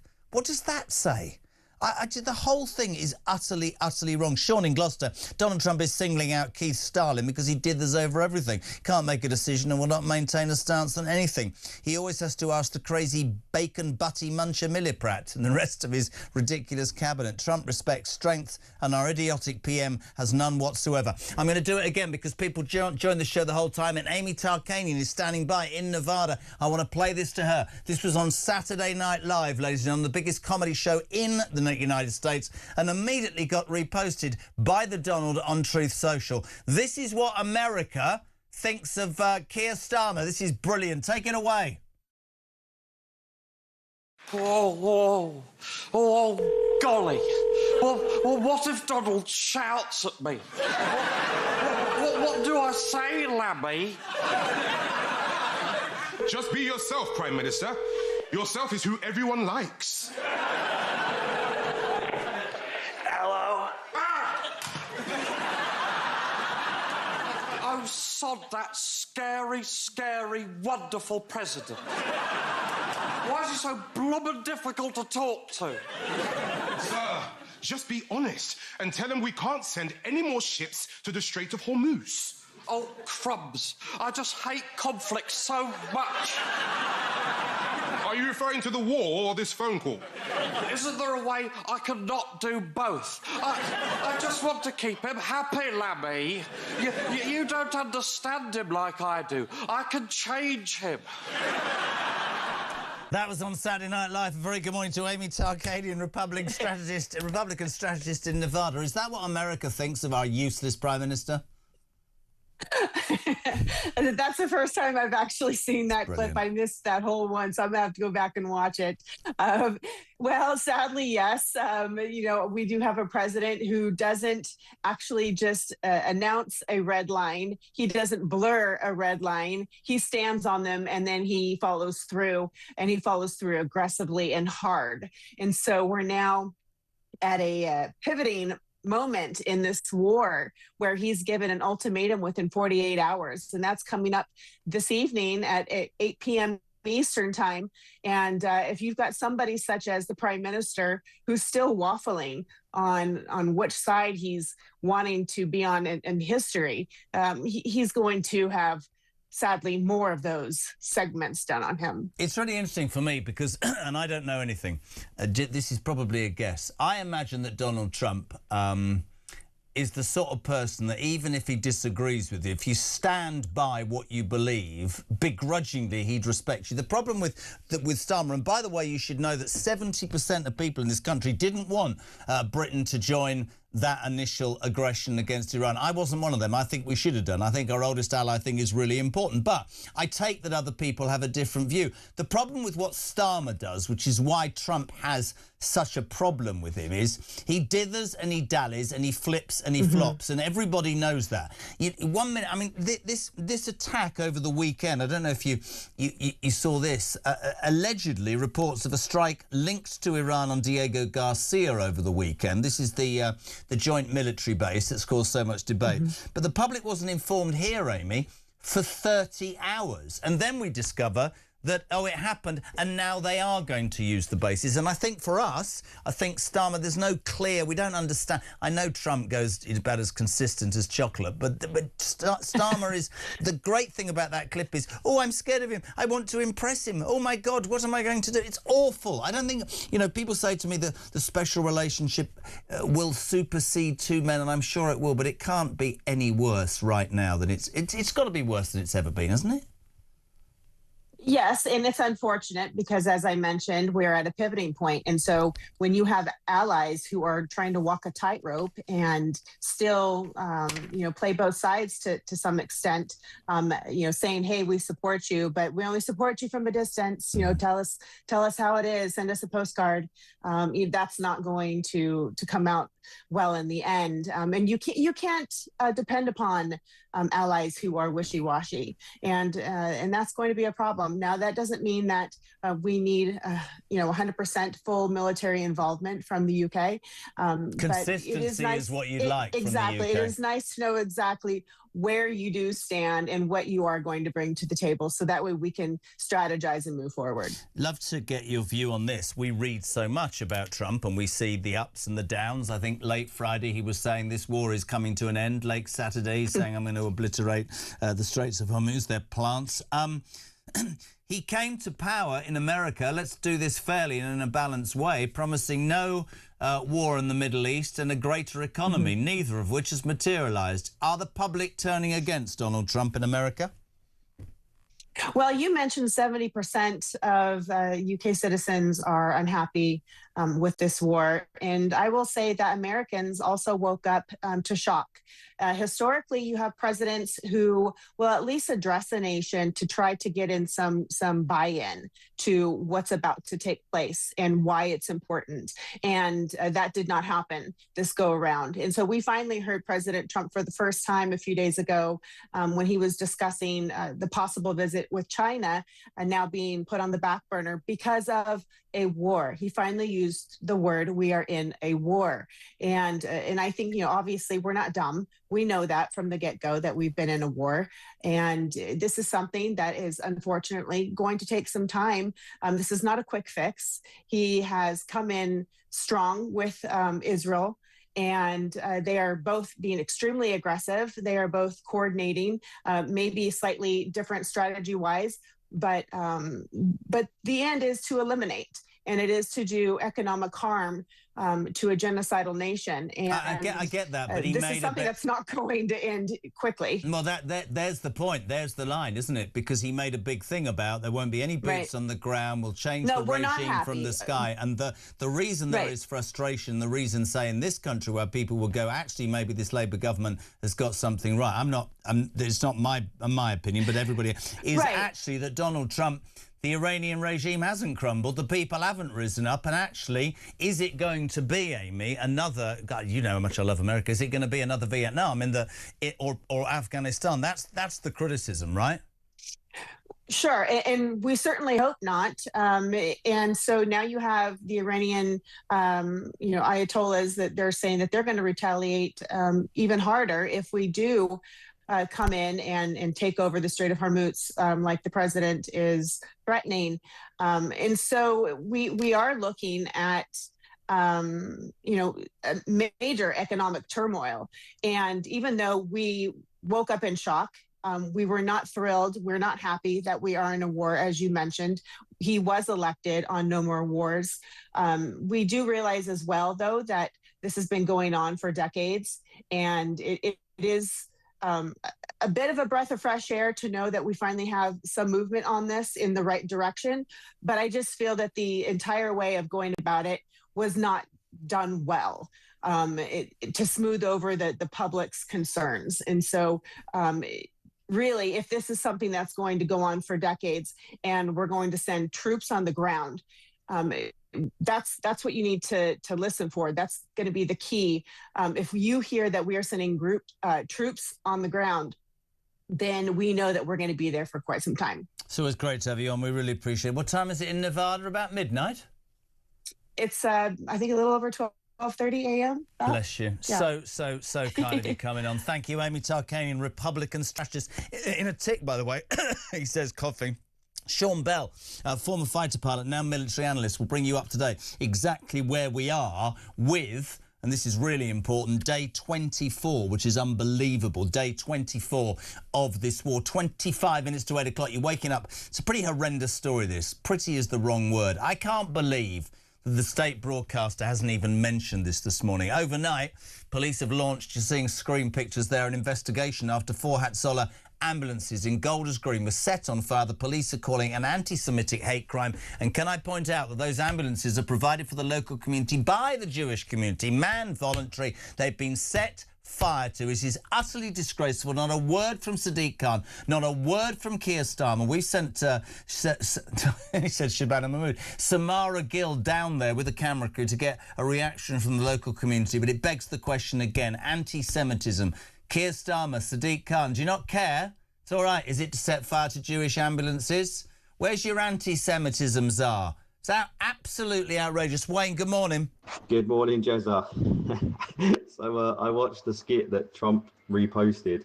Amazing, mate. I mean, not a truer word could have been said. And just the ability to capture the essence of how we feel in this country coming from across the pond, and the President of the United States trolling our PM. I mean, it is just a piece of art. It really is a piece of art. For all the wrong reasons, of course. And also these Jewish ambulances that are set on fire. I'm looking forward to today's press conference from Keir Starmer, where he's going to stand out and he's going to say these far-left fascists, there's no place for this in the UK, and how swift justice in full force of the law is going to be placed on them. And he expects to see them caught and sent to court and prisoned within 2 weeks. Oh, no. That's only allowed for the far right, isn't it? Silly me. We don't live in a fair world in this country. Great, everybody.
Across the UK, on DAB+, on YouTube, on your mobile, and on your side. This is Talk. Welcome back, 22 minutes to 8 o'clock. We're live across the UK. This is Talk Breakfast on the home of common sense and the home of Alarm Clock Brits. Whatever you're doing, you're waking up to loads of stories. The latest on the Iran situation with Sean Bell, military analyst in a tick. You're waking up to the news that, well, 4 voluntary ambulances, Hatzola ambulances in Golders Green, set fire overnight by anti-Semitic hate crime mobs. So far, nothing has been done. Nothing by... It was utterly just... So many people responding. It's got to be careful. Martin, our government let the Jews be attacked, but they support the IRGC and the Muslim Brotherhood. These ambulances being set on fire is absolutely disgusting. They find these people, they should be in jail for life. But our government will do nothing. Our Prime Minister is a complete and absolute... I cannot believe what I am seeing. Jews being attacked every single day. I am embarrassed by the way that we treat the Jewish community. Tracy, the fire on the Jewish community's ambulance is despicable. The hatred towards the Jewish community is out of control. The government gave the Muslim community 17 million for security when the riots happened, yet they're the only ones who don't seem to need protection. Anti-Semitism and Anglophobia is rife in our country. Andy from Liverpool, that big fire in the Jewish community in Golders Green is disgusting. Yeah, interesting. He's not very complimentary. Ben. So after normal white British being blanded far right and fascist by Starmer on the left, we have the left being fascist, racist, terrorist. But I bet they won't be called out. Rachel in North Yorkshire. These people have been emboldened by this government who have failed completely to stop this hatred and woefully failed the Jewish community and the rest of us decent, law-abiding citizens who are thoroughly sick of having to put up with it. I couldn't agree more. Thank you so much indeed, by the way. We'll get all of those out. 0344 499 1000. Thank you. G-Spot, 20 minutes to tear. 8 o'clock. Let's go to Sean Bell, former fighter pilot. I watch him. He does his bit. I've watched you do this analysis on Sky. You're like that bloke with the swingometer when they used to have the elections, Mr. Bell. Morning, Jeremy. How the devil are you, sir? Always good to speak to you, dear boy. What I love about talking to you about this is really where we're at without the... just to get an understanding. So one or two people, well, loads, asking me to ask you this. Over the weekend, we heard reports of a strike linked to Iran on a Diego Garcia base had emerged. It took the government 30 hours to say that. I'm not interested about questions about why it took so long. Did it happen, Sean? And should people be concerned about other reports that are saying that there are missiles that could reach the UK? You're the expert. Yeah, well, first of all, obviously, I'm not based at Diego Garcia, but the cross-referencing various reports I get, it does appear that 2 ballistic missiles were fired towards Diego Garcia. One, it appeared, broke up before it even got to Diego Garcia, and the other one was struck by an Aegis missile, which is one of the air defence missiles, fearsomely expensive, very, very capable, and by all accounts, no reports of any debris or damage on the ground. Although I have to say, given that Americans dominate that base, you know, it might well be that there was something hit the ground, but we just never heard about it. It's worth reporting there's only about 50 British service personnel there. It's about 5,000 US military. In terms of the worry about the ranges, I think that was the most profound message that came out. You know, but before the war, if you'd read Wikipedia, you'd know that, you know, Iran's missiles could go about 2,000 miles. Well, Diego Garcia is well over 2,500. And one of the things that we have been reporting is it's all very well reading what it says in the newspapers, these range of the missiles. But I know that when I was in the military, Iran was trying to develop missiles that get all the way to the US, and therefore it's no surprises they have the ability to go further than 2,000 miles. The question is just how far, and the question therefore obviously arises, could they get as far as the UK? Eventually the answer will be yes. If it's not the answer, yes today. Overnight, the clock is ticking. Trump, who on Friday said, I want to get out, on Saturday said to Iran, issues a deadline of tonight to reopen the Straits of Hormuz. We know, all of us know, that that waterway is so essential to to global trade. Oil, petrol going through the roof already. There were conversations last night, apparently, him and Starmer. We don't have boats. That's not happening. But I'm not going to ask you whether you believe he will do this, but the Straits of Hormuz, you would expect, would you not, some of the rest of the world, potentially some of those countries in the Middle East, to not be helping Trump, but be doing right by themselves and right by the global economy and trying to open this again? Yeah, Jeremy, I mean, I think the problem here is that there's no easy military solution to open the Straits of Hormuz. Let's be quite clear. Although Iran doesn't have a credible military to fight the might of a superpower like the United States. When I used to war game this sort of stuff when I was in the MOD, I've played Iran in these war games. You know you're going to get pummeled militarily. But you know that you're probably going to still have your Shahed drones because you can hide them away. The leadership's going to be in place. You're going to have your proxies. But the most important thing is you're going to have your foot on the throat of the international community by controlling the Straits. And therefore, having things like anti-ship missiles, drones, mines and fast patrol boats hidden away, they've had 35 years to prepare for this moment. And frankly, we will not be able to solve this through military means. It's going to have to be diplomatic.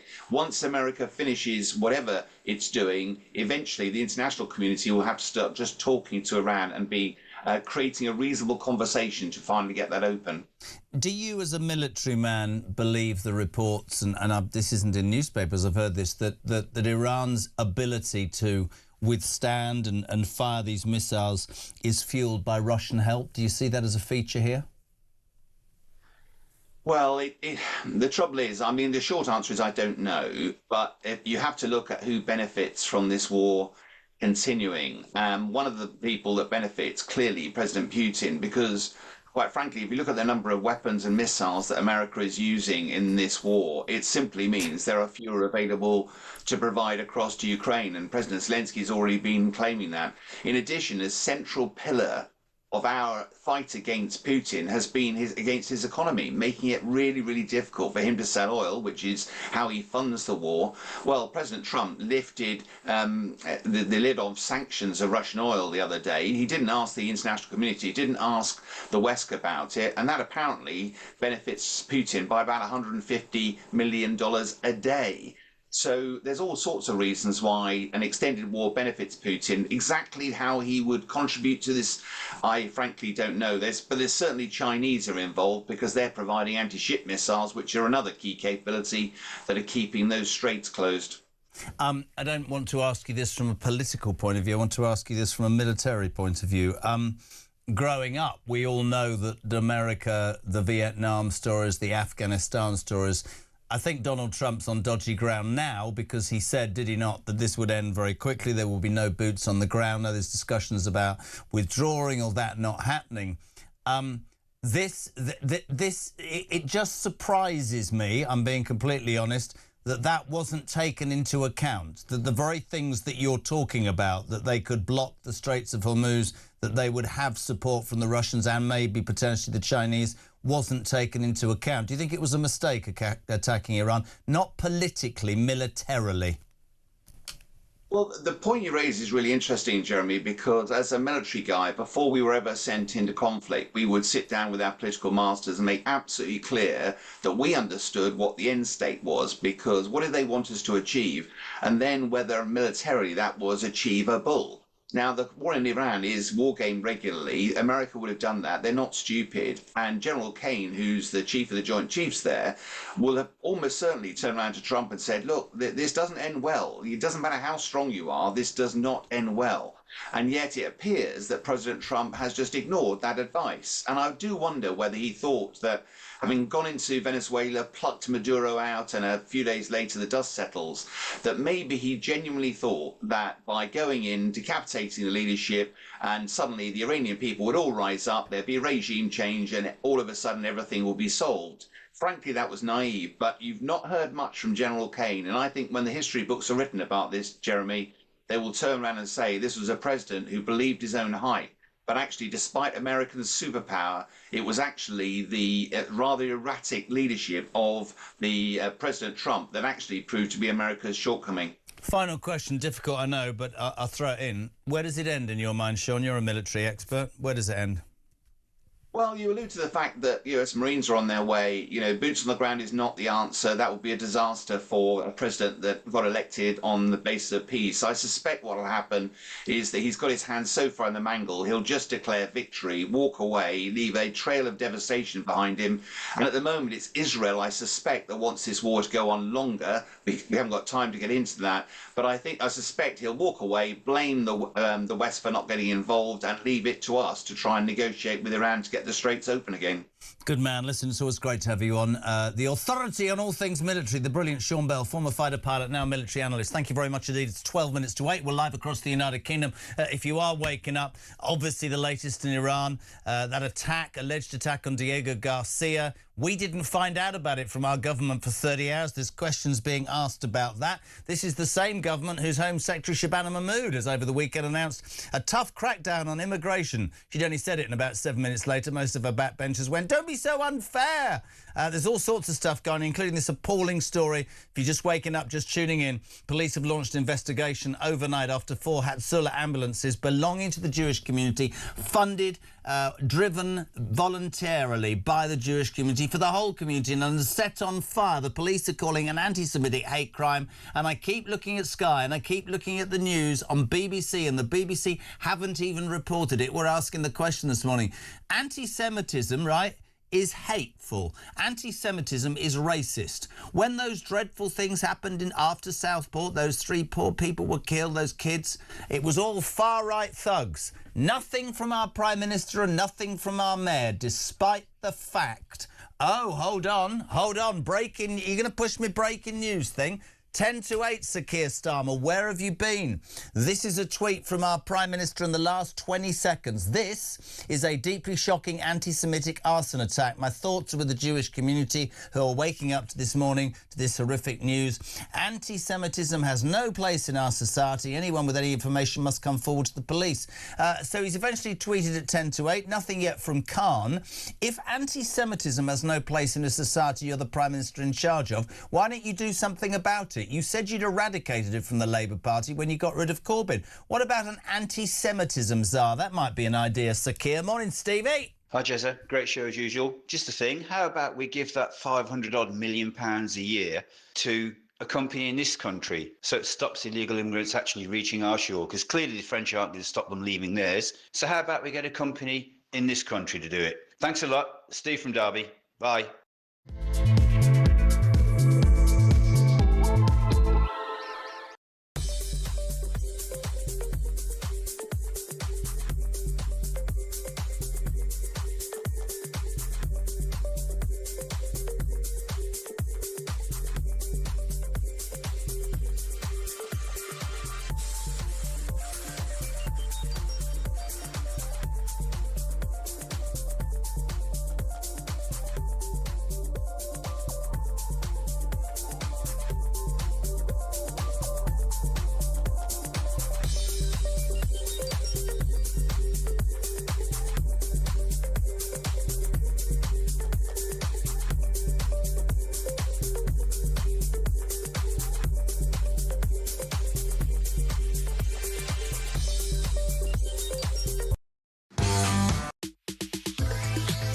Every Monday to Wednesday, midnight until 1, it is Talkback. Such a shortage of housing. You've got landlords, right, are taking that on board, and it's an absolute disgrace.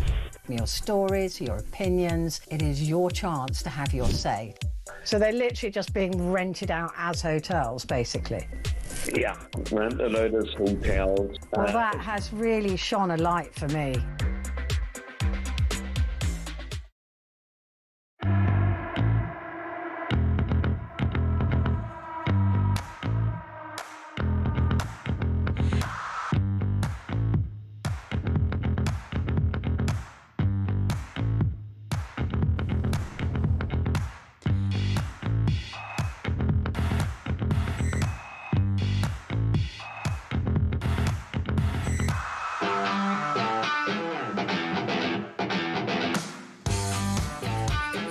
Across the UK, on DAB+,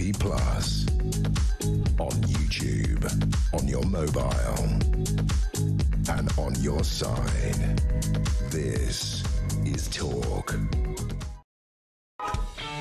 It looks like people are stirring after that horrible attack on 4 Hezbollah ambulances overnight. The Jewish community up in arms in Golders Green. Nothing, it seemed, from our Prime Minister, who just tweeted, "This is a deeply shocking anti-Semitic arson attack." My thoughts are with the Jewish community who are waking up this morning to this horrific news. Anti-Semitism has no place in our society. And step forward, Sadiq Khan. 8 o'clock. Just listen to this.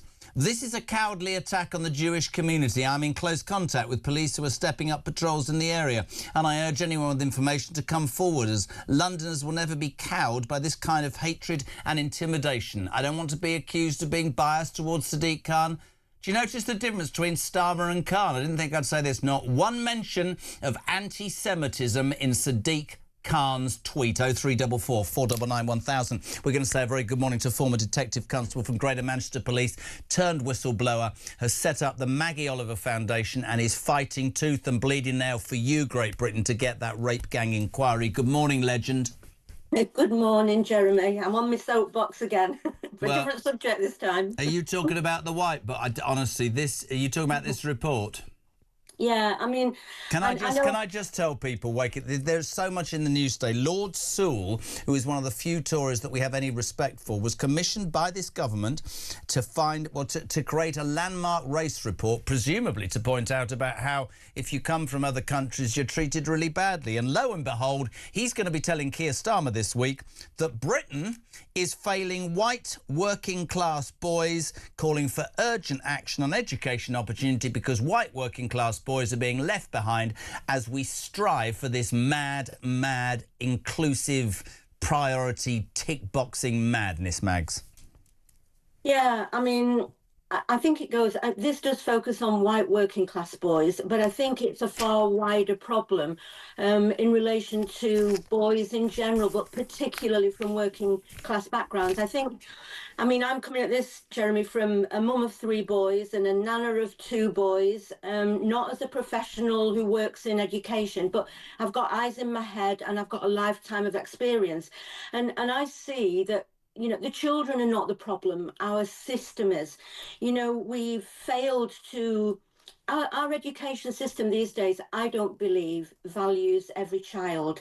I think we've moved from kind of inspiring minds to measuring output. And boys from working class backgrounds who often grow up in deprivation, you know, their skill sets might not fit into the academic world that we concentrate on now in schools and education. You know, we've kind of done away with apprenticeships. We don't value skills and trades. We only seem to value as a country academic achievement. And white working class boys, I mean, my husband was a builder. He was a joiner. He could build a house. He'd never passed an exam in his life. I can barely fry an egg. So it is about valuing different skills and but doesn't it, Mags, doesn't it go further than that, though, that actually we are so seemingly in a society that's about box ticking that even kids from non-working class backgrounds who have got qualifications, that a whole lot of them are being put at the back of the queue while companies, governments tick boxes and say... I mean, I think Donald Trump was right when he said, when he was seeking re-election, it should be on ability and talent. It shouldn't be on the colour of your skin or your disability or what ethnic group you come from or what religion you follow. That's ridiculous. And so I think if you were saying it about other people, but it's interesting, isn't it, that he's asked to do a race report, fully expecting, I just think, the government expecting him to say, oh, we're very, very anti this, and it's actually the indigenous population, again, who are being beaten around the head, it seems. Yeah, I mean, I have to widen it, Jeremy, and say there's a lot of things feed into this. You know, teachers now, they don't change lives. They're ticking boxes. They're limited by targets and league tables, and they're not empowered to teach. But I think if you showed a class there of children from different backgrounds. You know, where I live on my estate, there's a lot of Chinese families and a lot of Asian families who do pressure their children and encourage them to do academic work. I think in working class backgrounds, skills are valued far more, and schools don't reflect that. You know, a child from, you know, whose father might be a labourer doesn't get the encouragement at home to study science. Universities have become businesses. Apprenticeships died. We failed a whole generation of children. And I think, you know, the system has a lack of leadership, a lack of investment, a lack of understanding. So I think that this report is really important because it's going to, hopefully lead to an examination of how we teach boys. You know, Jeremy, as a father yourself, that boys themselves don't learn in the same way as girls. School wants boys and girls to sit down, do as you're told, whereas boys learn differently. They want to be active. They want to be doing. That's my experience as a mum and somebody who's lived life. So I think that generations of boys have been failed, but I think that the magic has gone out of our education system. There's no curiosity anymore, no creativity. It's all been stripped away and it's been replaced by pattern and exam and tick box exercises. And white working class boys are not I'm generalising, obviously, but their skill sets and their aspirations are different than sitting in a classroom and perhaps studying, you know, biology. And I think we have to recognise that in our school system. So yes, it's failing white working class boys, but we've got to look wider at the reasons for that. Can I just salute you, and can I just say, I wish I had more time, the Maggie Oliver Foundation.com, which for every single one of you listening is fighting for a rape gang, a national rape gang inquiry. Go online and support it, because this woman is a legend. Mags, thank you so much. Really appreciate your input, as ever. Please, this woman is trying to achieve something that this entire country needs, that rape gang inquiry. Almost 8 o'clock. Zia Youssef, shadow homosexual reform, next after the news at 8 on Talk.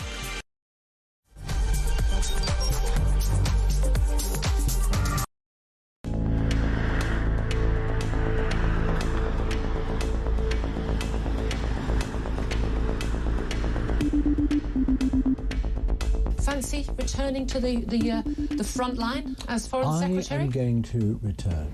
I am going to return. To the people from whence I came. Hello, I'm Peter Mandelson, and I'm proud to serve as His Majesty's British Ambassador to the United States of America. I feel a tremendous sense, a profound sense of sympathy for those people, those women who suffered as a result of his behaviour and his illegal criminal activities. And secondly, I regret very, very deeply indeed carrying on that association with him for far longer than I should have done. The Ambassador has repeatedly expressed his deep regret for his association with him. He's right to do so. I have confidence in him, and he's playing an important role in the UK-US relationship. Mandy's out 4 decades and 3 scandals, or 3 that we know about. Guess what? Number 10 knew all about it. They knew that he lived in Jeffrey Epstein's flat.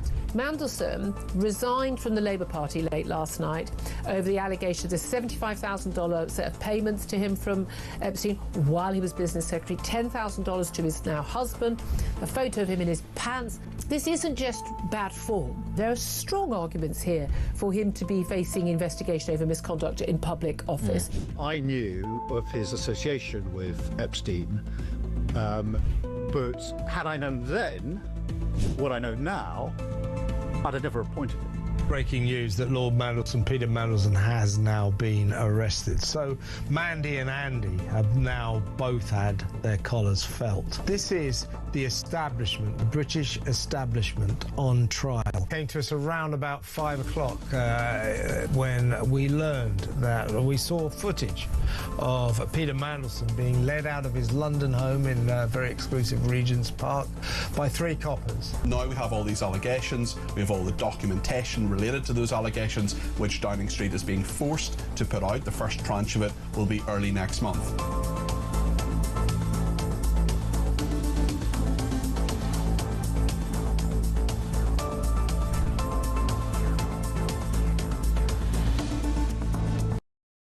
Across the UK, on DAB+, on YouTube, on your mobile, and on your side. This is Talk.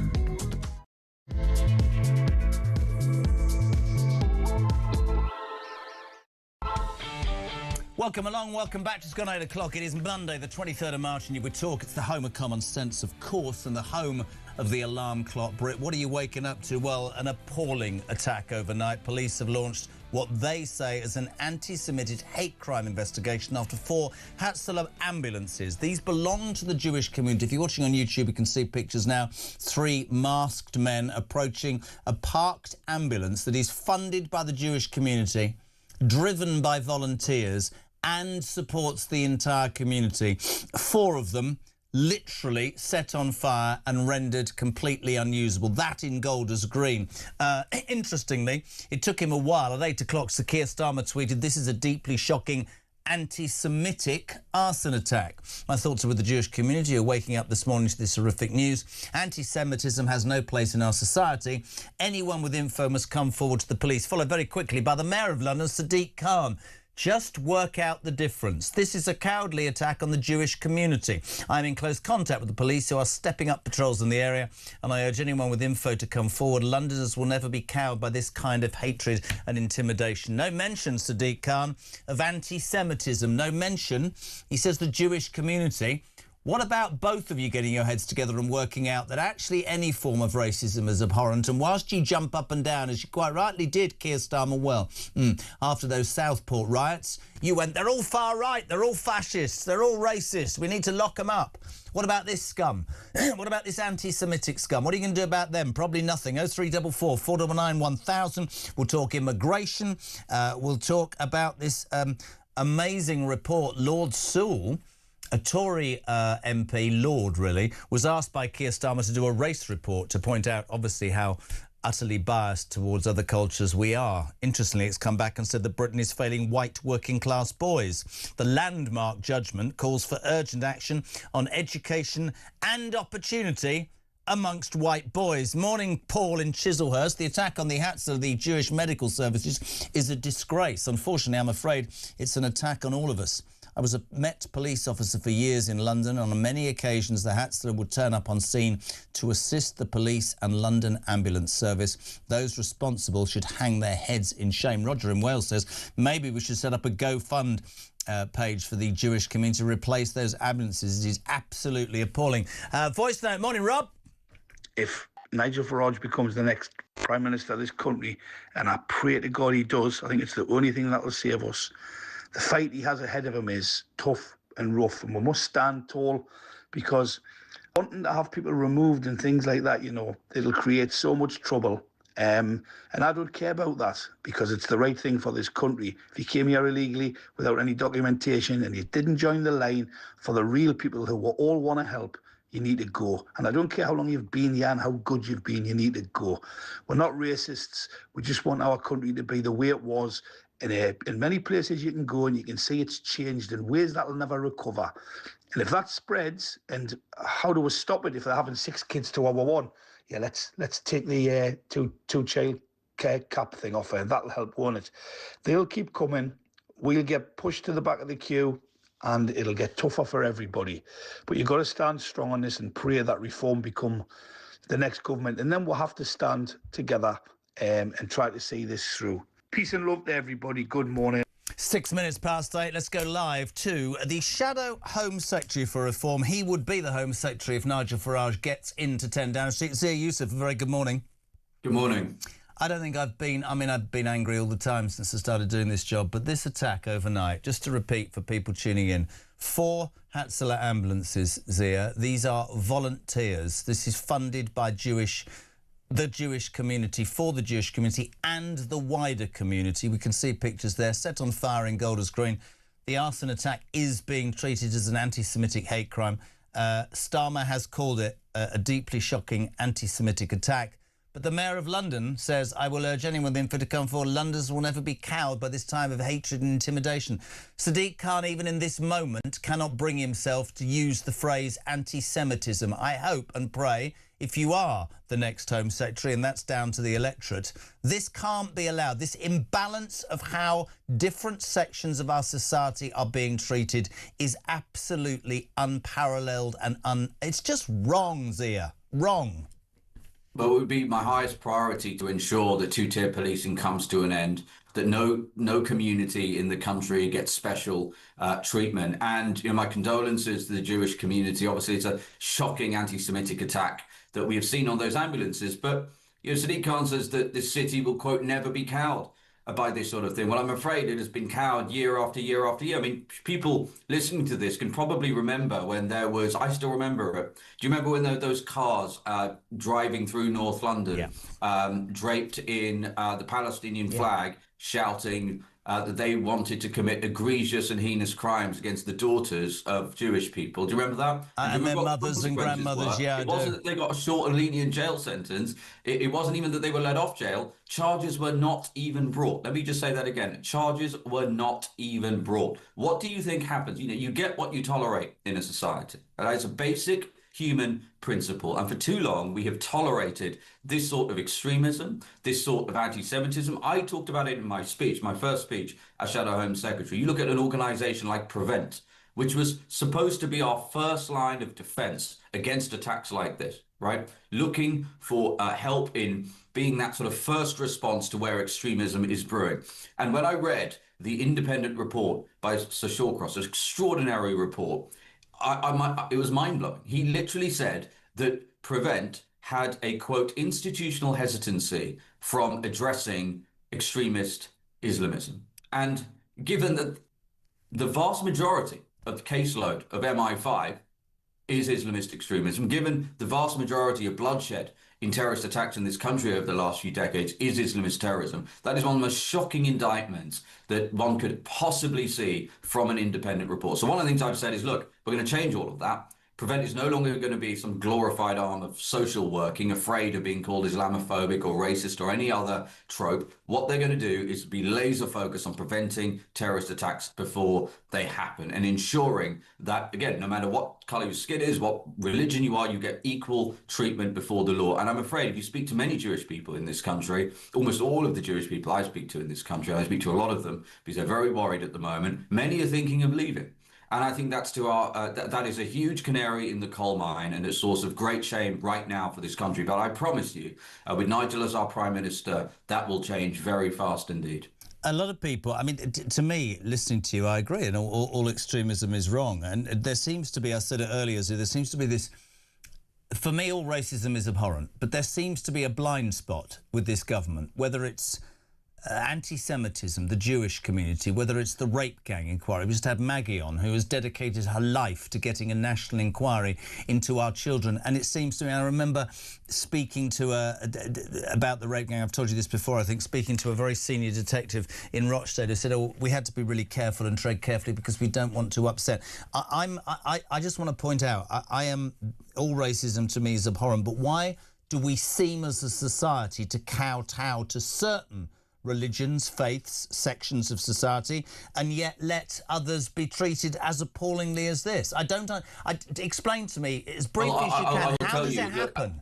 Sadly, I'm afraid there's actually a very simple answer to that question, and right now it is electoral calculation. It is cold. Look, if you're ever in doubt about what's motivating politicians inside a democracy, just go to Occam's razor. The simplest explanation is usually the correct one. They're just looking out for their own backs. You look at someone like Wes Streeting, who's almost certainly going to lose his seat to an independent sort of Gaza candidate. We are seeing the rise of sectarian politics in this country, and it is accelerating very, very fast indeed. We already have a handful of MPs who talk about what happens in the Israel-Palestine conflict by far more than they talk about anything in this country. So that's the reason why. That's why they sort of go and visit. I mean, Robert and Nigel did a press conference where we talked about the extraordinary friendship, very close friendship between the current Chancellor Rachel Reeves and, frankly, an abhorrent extremist, right? And who was posting things on Facebook, including support for prescribed terrorist organizations. And yet the Chancellor still saw fit to literally go over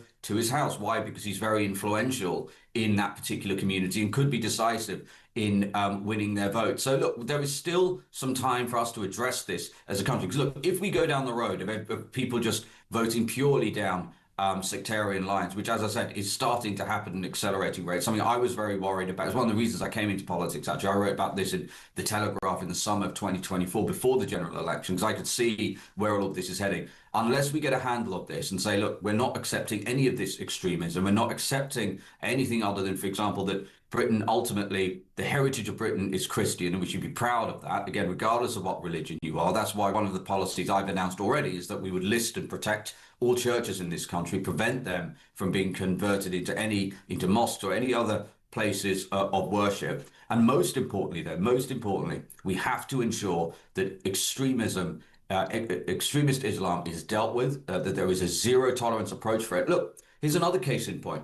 Britain is still one of the only serious countries in the world that still has not prescribed the Muslim Brotherhood, which is something I would do the second I'm Home Secretary. We were one of the first things that I would do. It's still one of the only serious countries that has not prescribed the IRGC, which is basically the terrorist arm of the Iranian regime. I mean, how much more do they need to do? Can I ask MI5 has already said that they have prevented 20 terrorist attacks in this country at their hand. We're now hearing that the Iranian regime is potentially, there are reports that they might well be able to reach London with some of their intercontinental ballistic missiles. How much more do we need to see before this cowardly Prime Minister will do what even the European Union... I don't know, I come on this show very often, Jeremy, and we talk about how the European Union has done something well, but even the European Union has found itself within its slumber to prescribe the RGC. So when you ask these questions about why these things are not being done, I'll tell you why they're not being done. It's because we have a spineless Prime Minister. And look, it was the Tories before them as well, by the way. I mean, so many of these problems, you might hear them now,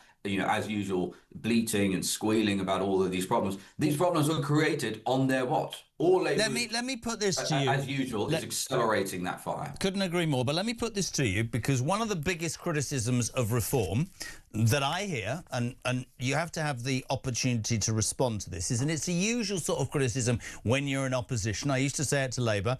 You talk about leaving the IRGC quite rightly. You talk about, the Iranian Brotherhood quite rightly, prescribe it, absolutely. You talk about leaving the ECHR. You talk about all the things that to us are common sense. The problem is this country has been fed politicians here for years who have said in opposition, I'm being totally straight with you, we will do this, we will do this. And then we hear the blob, the legal ramifications, the lack of will, the this, the that. I'll give you an example. I don't agree with anything that she stands for, but you would have to look at Shabana Mahmood, who says she's trying, at least, I think, to swim against the tide, excuse the pun, of a Labour Party that patently doesn't want to do anything about illegal immigration. You and I both know she'll be out of a job in a heartbeat. How does reform convince people that it isn't just wind, they genuinely not only want to do it, but will actually be able to see it through come what may? I think that's a really important question. Well, getting those hard things done is exactly what this whole reform movement is about. It's why I joined a completely insurgent startup party with no real infrastructure. That's the only way that you could get this done. And look, doing these things is not going to be easy. It's going to be incredibly hard. If it was easy, it would already have been done. So what needs to be in place in order for us to do those things and turn this country around? Number one, yes, we have to leave the ECHR. We also need to derogate from a host of other international treaties. And to do that, yes, you need a vote in the House of Commons. You need what's called primary legislation. To do that, you need a majority of turquoise-blooded Reform MPs who are going to ruthlessly and relentlessly vote this stuff through. And we're going to need to be hyper-prepared, more prepared than any incoming British government in our lifetimes. We're going to have thousands of pages of legislation ready to go. We've already started doing that. Danny Kruger leads the department known as Preparation for Government, not out of arrogance or hubris, but we owe it to the British people to be ready in that way. And we're also ready, we talk about this a lot, for whatever the blob is going to throw at us. I hope that if I'm Home Secretary, I'll walk into the Home Office and they'll all be super excited and they're going to do all of the things we need to do to secure our borders. But you and I, Jeremy, and people listening to this programme know, sadly, while there are some great people who work there, there's a lot of people who don't want then that. I'd fire them. If they don't want to carry out the will. To fire them. If you're not willing to do what is necessary, you've got to be willing to fire them. And most of all, not only do you need a united parliamentary party with a majority, which we haven't had, by the way. Yeah, we've had some Tories who said it. The parliamentary party was always hopelessly split. But even more important than that, you need leadership. You need a prime minister who will work every second of every day. Because the power of number 10's office is actually much more powerful than most people. I know people complain that it isn't powerful. If you have a working majority of MPs, which no Tory MP had on the right of that party, and you have so if you have a majority of Reform MPs and you have someone like Nigel who has campaigned on these issues, that's what I would point people to. Nigel was making YouTube videos out in the channel about the catastrophe of the small boats crisis years and years and years and years 20 years ago. About these issues. Remember the Breaking Point billboard? He got all of that flack for decades ago. So Nigel believes this in his heart. He believes it in his bones. He's why he doesn't need to be doing this. A lot of us at Reform are doing this. I don't even get paid to do this. We're doing it because we love our country. For us, this is the last opportunity we have to deliver an incredible country for our children and our grandchildren. The other thing I want to ask you about, Lord Sewell, who deserves a mention this morning out of respect, a former Tory MP has become a Lord, was tasked by Starmer with instigating a race report to look at, presumably, he hoped, Starmer or believed, that the report would come back and say, minority communities, blah, blah, blah, weren't getting opportunities. It might be shocking. I'd love your response quickly.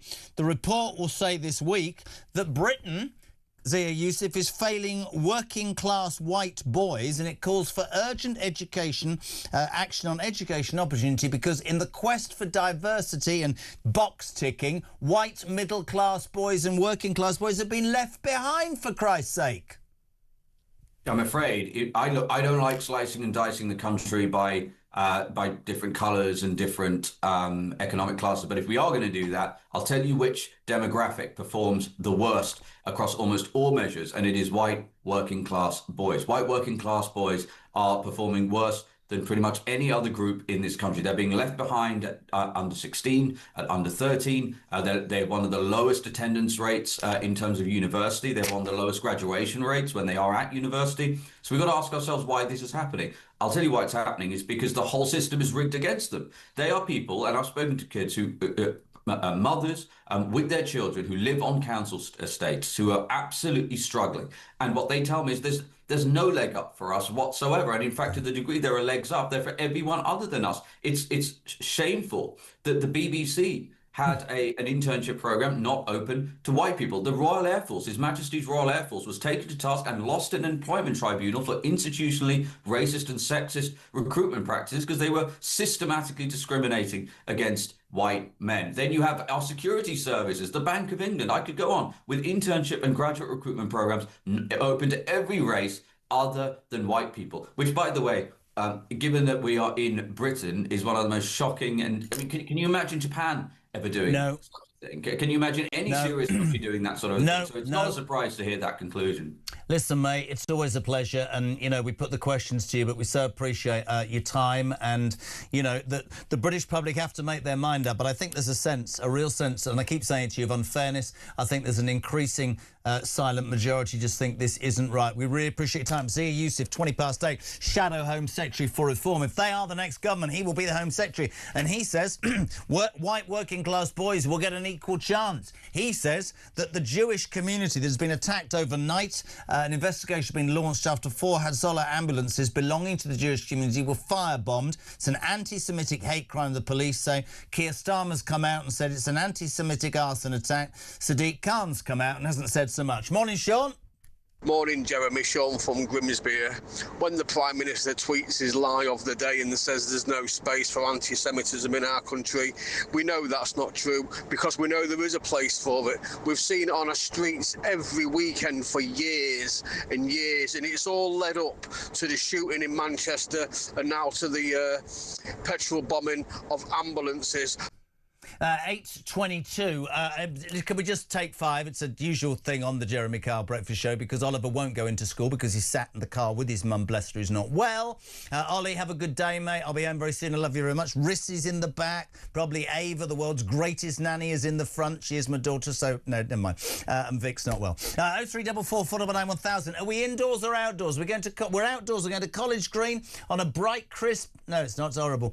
Good morning to Robbie Moore. Tory on the Tory. Good morning, Robbie. What are they putting the farming shadow minister out when there's all sorts of stuff going on? Have you drawn the short straw, man? Am I missing the news today? What's happening?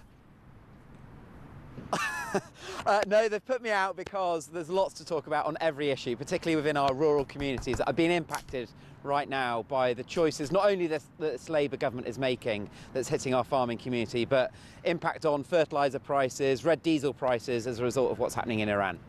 Listen, I would support, until the cows come home, excuse the pun, the rights of our farmers. I think the inheritance tax is an absolute disgrace. I think he looked Starmer, the NFU, in the face and blatantly lied, and I think it is part of a long list. And what really infuriates me about this inheritance tax, this land grab, is that the idiot doesn't seem to work out that British farmers produce food. And yet again, like his climate change policy, if you screw farmers, you'll have to import food from other countries and it'll be even more expensive. It's a bit like if you don't drill, you import the oil or the gas or whatever, then it becomes more expensive. But I need to talk to you about what happened overnight, Robbie, because there is utter outrage this morning about this government.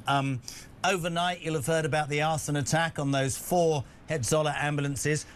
3 ambulances manned by the Jewish community, not just for the Jews, but for the entire community. 4 of them set on fire. The arson attack being treated as an anti-Semitic hate crime. Belatedly, both Khan and Starmer have come out. I want to ask you a question. and I know what you'll say, but I think it's important to get it across to the listeners. I find any form of racism abhorrent, but I fail to understand in this country how Jewish hatred is not treated the same way as other vile racism. I don't understand why our Jewish friends and our Jewish communities are being treated so utterly appallingly. I think it is fundamentally disgusting, genuinely. Yeah, look, what happened last night in Golders Green was absolutely appalling. I absolutely condemn the attacks on our Jewish community again. And I know that a lot of those, not only just in Golders Green, but across the country, are feeling deeply, deeply worried about the fact that the state, whether it is from the government down to those local authority level and across the police, are not necessarily taking these issues and providing the level of support that those communities need as strongly as they should do. And it is worrying that yet again there has been an attack on the streets of this country in London against our Jewish community, and that must stop. And from the Prime Minister down to everyone who has ultimate responsibility must call this issue out as being anti-Semitic, make sure that the Met Police are doing their job with the full powers that they need and the ability to get on to be able to provide that level of reassurance to the Jewish community that these sorts of attacks will not be tolerated on the streets of this country. Do you know what, Robbie, what's so disappointing and upsetting? I have many Jewish friends. I have people who are Jewish who work in this building, right? Do you know the worst thing is? They look at you in a resigned way and say, we're used to this. That's fundamental. I'm not even going to repeat. One of my mates tells me the noises he hears at football matches. It's utterly wrong. And I really don't understand how... It's a bit like the rape gang inquiry, isn't it? Are we now getting to a point where... Why is a Jewish person being persecuted any worse than a Muslim or an Indian or a Pakistani man or an Afghan or an... Why is it? Is it... I'm going to ask a question some people won't like. Is it because they're white?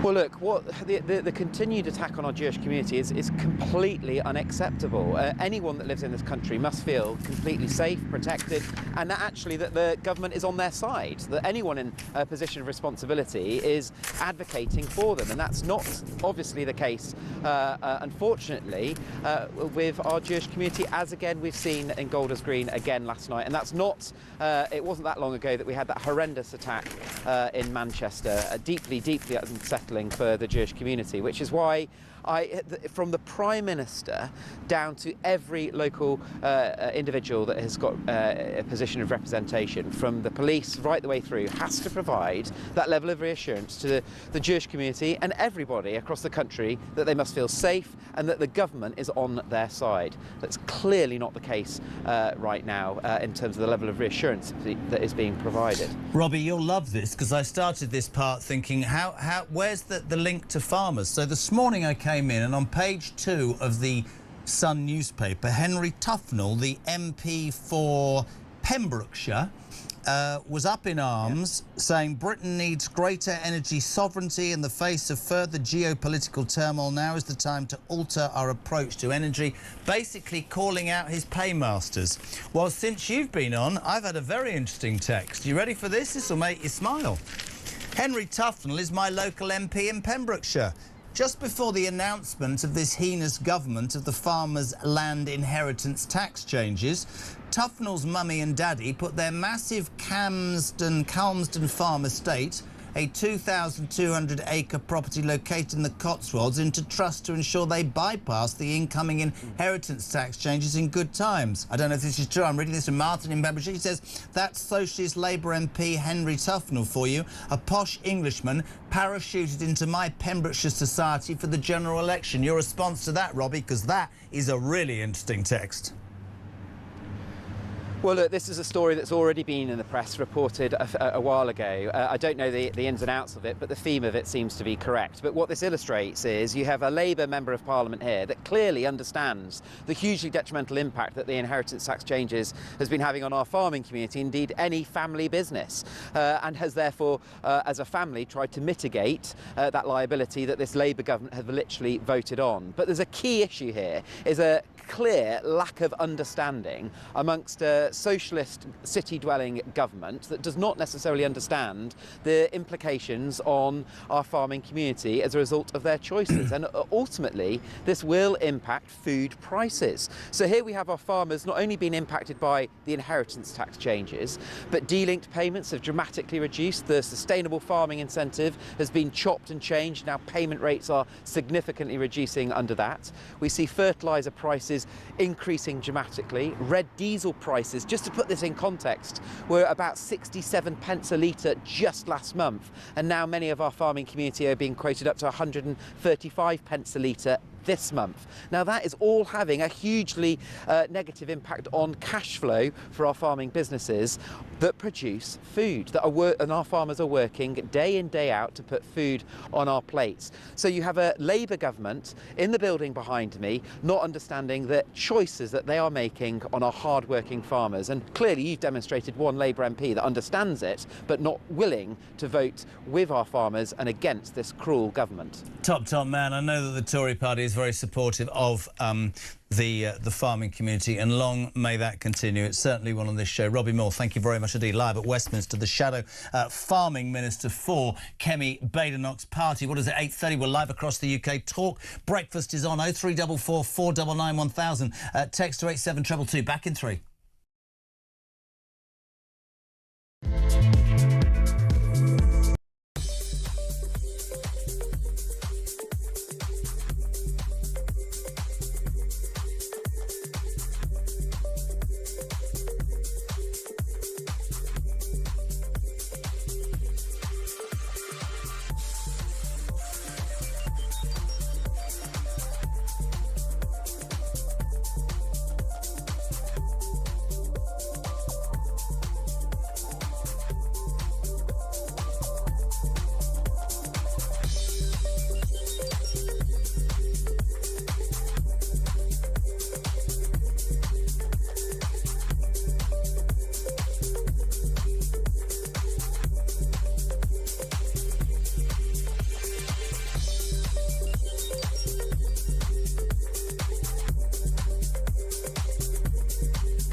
When conflict breaks out anywhere in the world, it has consequences here at home. Talk War is your definitive national security briefing.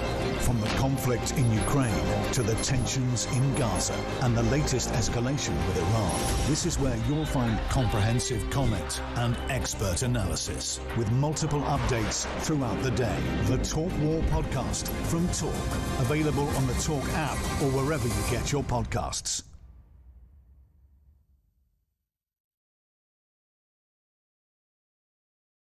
Across the UK, on DAB+, on YouTube, on your mobile, and on your side. This is Talk.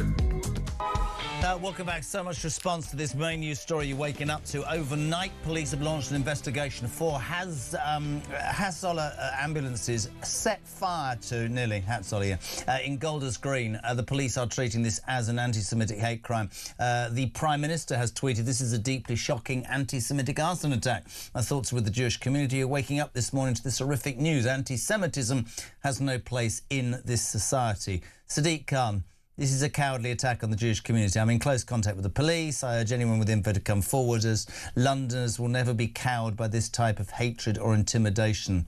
Not a mention of anti-Semitism then, Sadiq. 0344 499 1000. The other main news story today, Lord Sewell, Tory peer, tasked by this government to create a race report that I would think they hoped would say that, you know, lots of people coming to this country were treated unfairly and that, you know, young men and girls from ethnic backgrounds were not given opportunities. It's come back and said that Britain is failing white working class boys, calling for urgent action and education opportunity. Imagine that. 0344 499 1000. We bow down to Lord Sewell this morning. We also bow down to the deputy political editor of The Sun. A very good morning, Ryan Saby. How are you, Ryan?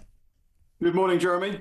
The BBC have not yet reported on 4 Jewish ambulances being firebombed in London overnight, which just about sums it up. Can I ask you, as a political editor, do your readers share my utter horror at how Jews are treated increasingly in this country, and a government, and I go back as well, that doesn't seem to place anti-Semitism, Ryan, in the same way as it does other forms of abhorrent racism? Don't get it, mate. Don't get it. Yeah, it certainly should. And I think anyone looking at the pictures this morning, absolutely horrific. I've just seen one video. I think it's some video released of the actual ambulances being, I think you're showing it there, being set on fire. And, you know, the sort of audacity of those 3 individuals to set light to an ambulance doing good to all communities, trying to help people. And this is exactly what they do. You know, it is disgusting. And Keir Starmer will no doubt be asked about. He's tweeted already. He'll no doubt be asked about this later today. And you know, we share his sentiments that he's just said there.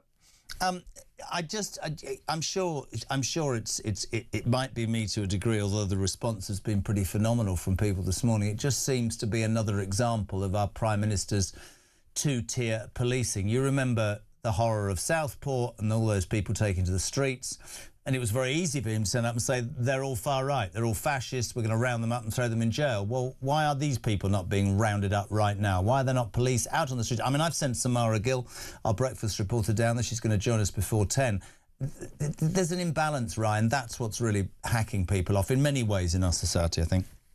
Yeah, I think it's one thing I'm sure the police are looking at, but I think it's the perception. The perception are the police treating everyone, you know, the same, whether it's, you know, in Southport, whether it's in Golders Green there. The police don't want to be seen to have more of a laid-back attitude towards one section of society than the other. And I think that's maybe something where police ministers need to come together to make sure that everyone's at least seen to be treated fairly before the law. I don't think they are seen to be. Let's talk more politically centred in Westminster. It's your bag.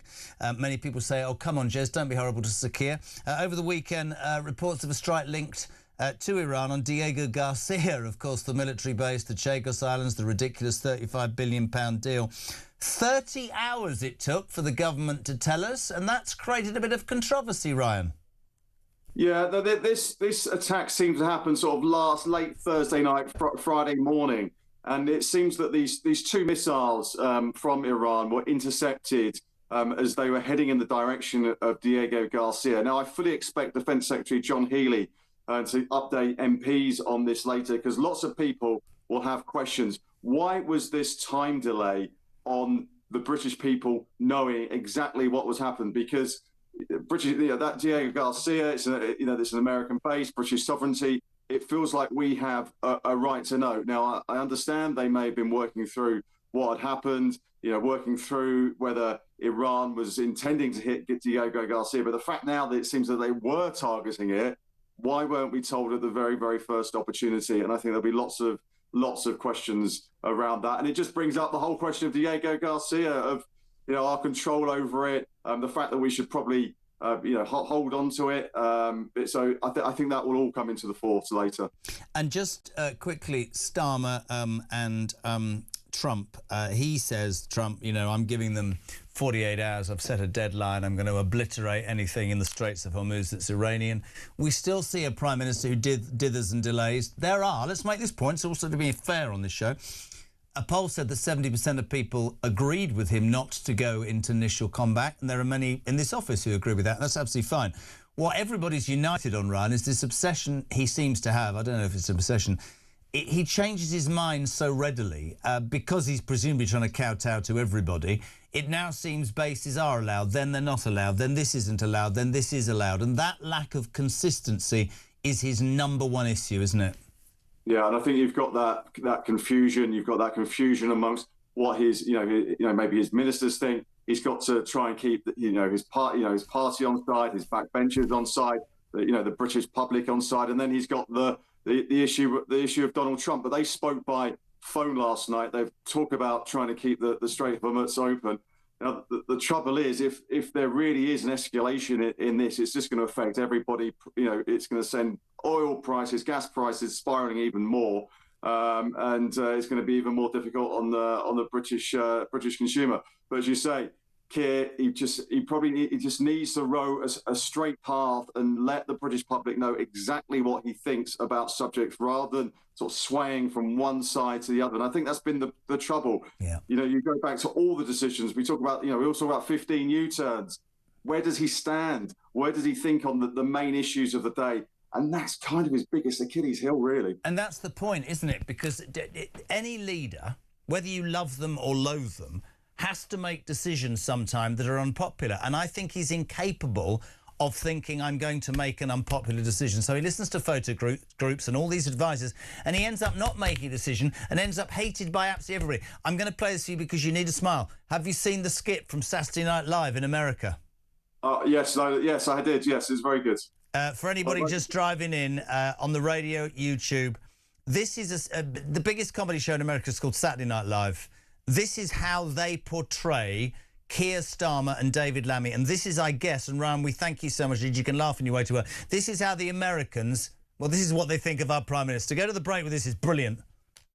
Oh, golly. Well, what if Donald shouts at me? What do I say, Lammy? Just be yourself, Prime Minister. Yourself is who everyone likes. Hello?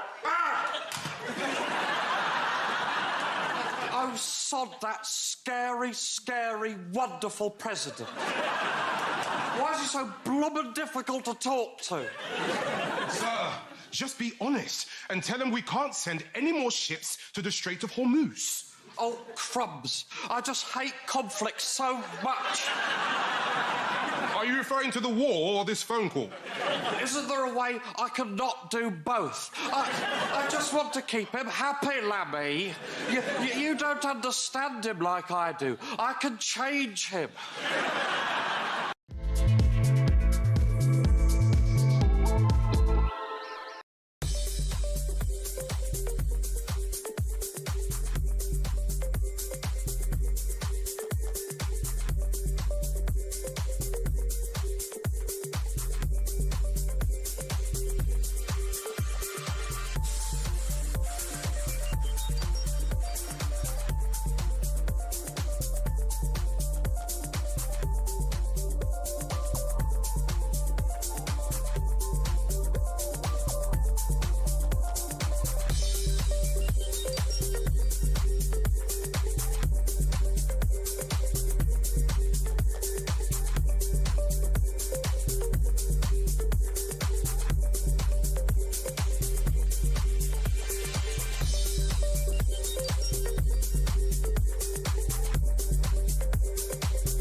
Across the UK, on DAB+, on YouTube, on your mobile, and on your side.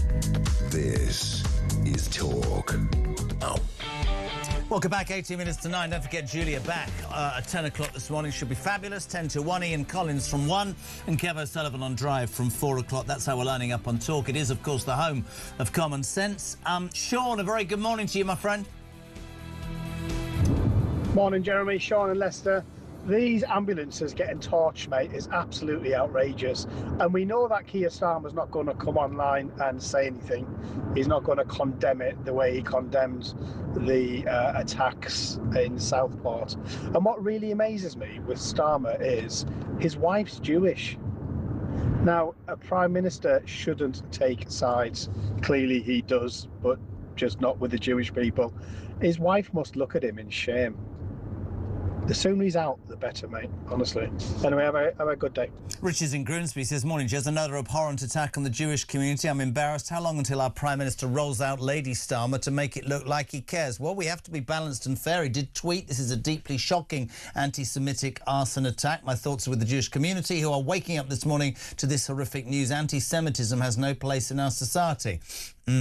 Tweet from Khan. This is a cowardly attack on the Jewish community. I'm in close contact with police, blah, blah, blah. Londoners will never be cowed by this kind of hatred and intimidation. But still, Sadiq Khan, you won't use the phrase anti-Semitism. By the way, the BBC isn't even reporting this story about how 4 ambulances funded by the Jewish community, the Hatzolah, I can't say, I've given up, Hatzolah ambulances funded, driven, provided by the Jewish community, firebombed overnight, right, in Golders Green. Even the police are calling it a hate crime. 8:45. We are going to cross to... Which border is this? This is amazing. Yosef Haddad is an Arab-Israeli journalist. He's on the border of... where are you exactly, my friend, Yosef? First of all, hello to everyone. I am literally on the border between Lebanon and Israel. And in fact, what you see, not these houses here, but the line above it, this is actually the village El Adaisi in the southern of Lebanon that was conquered by the IDF. Otherwise, I wouldn't be standing like this right now, because if it wasn't conquered by the IDF and destroyed Hezbollah, right now I would have been in such a danger that probably less than 20 seconds, I would have a missile, an anti-tank missile launched at me. But because the IDF managed to conquer this village, I'm safe and I can actually conduct this interview literally like this without a vest and a helmet. It's great to have you on, Yosef. We follow this as best as we can, not just in the media, but obviously the British people. There are domestic issues to this conflict, oil prices, the Straits of Hormuz. I know that Trump has said to Iran the clock is ticking. Of course, you have the fact that most of his allies have said they'll not send ships, they're not getting involved. What's your take on where we're at the moment? There's been sort of conspiracy theories said this has been led by Israel. He was coerced. Trump's going to walk away. Nobody really knows where we're going with this. Yosef, what's your take? Well, my take is very simple. When I see the vicious and the sadistic terrorists who are trying to kill me and kill the Israelis in order to eventually arrive to the West and then kill you and kill the American and kill the Australian and kill the European and the South American, I am telling you that there is only one thing that should happen, and it is the complete annihilation of the IRGC. Because when you take the IRGC down, Hezbollah won't even survive 10 minutes after that. Certainly Hamas not, and the Houthis in Yemen not, and Ansarullah in Iraq not. All those proxies that is paid by the IRGC to conquer the Arab world, to destroy the Arab world, to destroy the Middle East, to arrive to Israel in order for them to destroy the little devil, which is Israel, and all this to conquer the Middle East, to reach you guys. Now, allow me, yes? Because just last week, the foreign minister of the IRGC, I don't call it the foreign minister of Iran, he's the foreign minister of the IRGC, yeah? He stated on NBC that they don't need more than 2,000-kilometer range missile. Why? Because they don't have enemies above that range. But here's the thing. They launched a missile over 4,000 kilometers to the island of Diego Garcia, and he literally lied to everyone. Now, how long are you going to believe that? And I'm talking about Keir Starmer. How long are you going to show that weakness? The Great Britain nation that fought the Nazis and beat the Nazis and freed the whole world, literally freed the whole world. Why can't you be Winston Churchill? Why can't you fight in order for you to maintain the safety, not only for the Great Britain of the people of the Great Britain, but for Europe and the free world? Wake up, guys, because I'm telling you, you should thank us. What we're doing is we're doing the hard job of everybody else, and we're the one who's being bombed. We're the one who's paying the heavy price, and on top of that, we're the one who get criticized. Are you kidding me? No, listen, you don't need to preach to me, because I'm in agreement with you. I've said it for as long as I can remember, my friend. My general talking is definitely towards the government of the UK, especially to the Prime Minister, Keir Starmer, that is showing such weakness in front of the Middle East that it's unbelievable. Did you know what happened overnight? A domestic story here. I should share this with you. There's a Hatzalah ambulances are, I've probably said it wrong. They are provided locally. No, actually you're saying right. Hatzalah ambulances. Yeah, good, there good. you are, Alicia. I got it right. Provided locally by the community in Golders Green in London, funded, driven and everything, set on fire, bombed, you know, set on fire. And one of the things in this country that is, I will go on about until they drag me out of this studio, is the imbalance that we seem to deal with and anti-Semitism.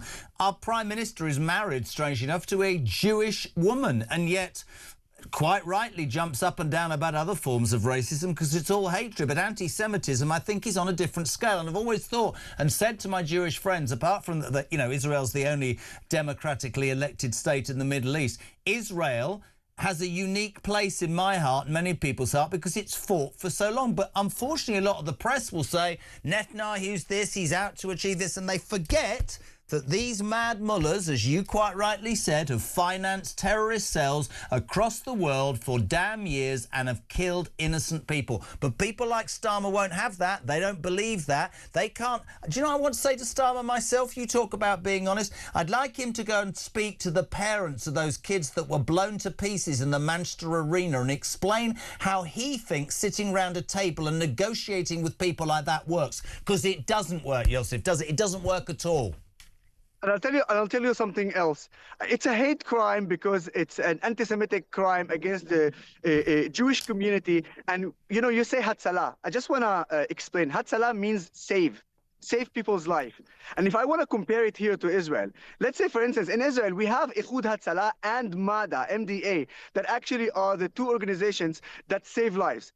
In those two organizations, you have Arabs and Jews working together, Arabs and Jewish Israelis, Arab Israelis, Jewish Israelis together working in saving lives. And they never ask a question, is this guy is a Jew? Is this guy is an Arab? No, they go and their mission is to save their lives because they are Israeli citizens. So we have this partnership here between Jews and Arabs, where you have Muslim Arabs, Christian Arabs, Druze Arabs, and Jewish Israelis. And it's certainly fascinating me that in Israel you have this partnership between Jews and Arabs, and yet in the United Kingdom you have those crime hates and as well as terrorism. Because I just want to say something.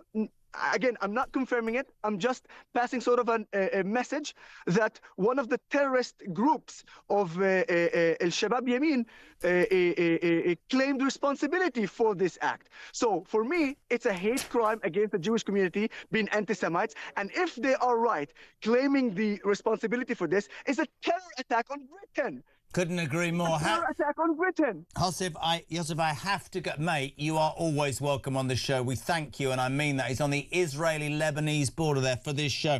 The brilliant Yosef Haddad. What is it, 9 minutes to 8? Busy, old 9 minutes to 9. Where's the time gone? 0344 499 1000. Don't forget Samara Gill. I've dispatched her with the camera crew down to Golders Green. I want the local community's response to that appalling attack last night on the community, on their ambulances. But at 9 minutes to 9, we're going to change tack. You can't do a show without this lady. We say a very good morning. I'm going to call her the Royal Angel. Angela Levin, a very good morning. Good morning. I was wondering who you were going to talk about. Yeah, I didn't think it would be me. We've only got about 7 minutes, Levin. Right, what we're going to do here, Levin, is we're going to throw a few things at you, and I want that acid tongue in full motion. Where do I start? Meghan Markle, having been dumped by Netflix, is heading down under. She's planning an Aussie cash grab. She said that this is where the future lies, but a local poll showed that about 90% of them don't want her anywhere near Australia. Definitely not, and quite rightly so, actually. She's also such a sort of cheat because she got all these things done in Australia in 2024. So she's been planning this like she did before she left the royal family. She's got it all ready, pretending there's nothing going on, nothing's happening, and she's off. And she's got it all sorted. Yeah, has she though, really? When are those two going to realise, a bit like Andrew Mountbatten-Windsor and his odious wife, that everybody's patience is not only thin, it's over? Nobody wants her jam. She's not a duchess. She's not a member of the royal family. Do you know what me and my mate... Have I told you this before? Whenever we go to America on golf trips, do you know what we do in the afternoon? We watch reruns of Deal or No Deal. And she was box 23. Do you know that? With Harvey Mandel years ago in a boob tube. Fantastic. Yeah, she's got yoga straps, pet feeding, gardening tools, bath and shower gel, jewellery, furniture, skin cast, podcasts. Well, she's going to teach people how to do a podcast. She was thrown off for that. She's just nonsense. She did that years ago. She sort of said, I'm going to do this. Nothing happens because she doesn't know how to do it. She won't listen. Is not telling anybody that she needs help. So that's the end of her. Next. How long until he leaves her? Wakes up the ginger one and realises common sense. That I can't tell. You know, that would be an awful thing to try and say. But he's sort of adores her in some ways. When she's frightened, he's frightened of her in other ways. So it's very difficult. Aren't all men scared of women? Isn't the man in your house scared of you, Ange? Come on, let's be honest. No. He's quite strong. Is he? And I'm quite strong, so it works very well. I don't want to know. Listen, Andrew Mountbatten Windsor over the weekend. I mean, honestly, I don't mean to sound rude. So a man walks his dog. Can I ask you something? I mean, I know that the press have been waiting for that shot because the last one was him coming out of prison with his eyes open. What does become of this man? He can't even go outside the front door now. I mean, we've talked about, you know, his mental health and that, but the truth is he's so indignant, isn't he, and so up his own backside, excuse the pun, that he still doesn't think he's done anything wrong. What happens to him, Angela? Well, he will move again into another home when it's ready, Marsh Farm. But I think after a while he'll get his ex-wife back with him and they'll go off somewhere in, you know, far, far away. And I think that's better. They can't at the moment because of the war, but they will be back together because they're... Do you reckon? Do I think? Yeah, because they're the only two people who really like each other, you know. I mean, they don't... What about the girls? I thought this would start. Lots of papers this weekend talking about Beatrice and Eugénie's weddings, talking about the embarrassments of their husbands. Kinsey earlier said that's what happens, Beatrice, if you marry a good-looking bloke, you're always going to feel insecure. They are tainted by association, those girls now, aren't they? Yes. Yes, they are. And she had a man who you could see was after the royals, because I think that any man who drops his child very quickly from a previous relationship and then joins another family, I think, how can you do that so quickly? It all happened very quickly.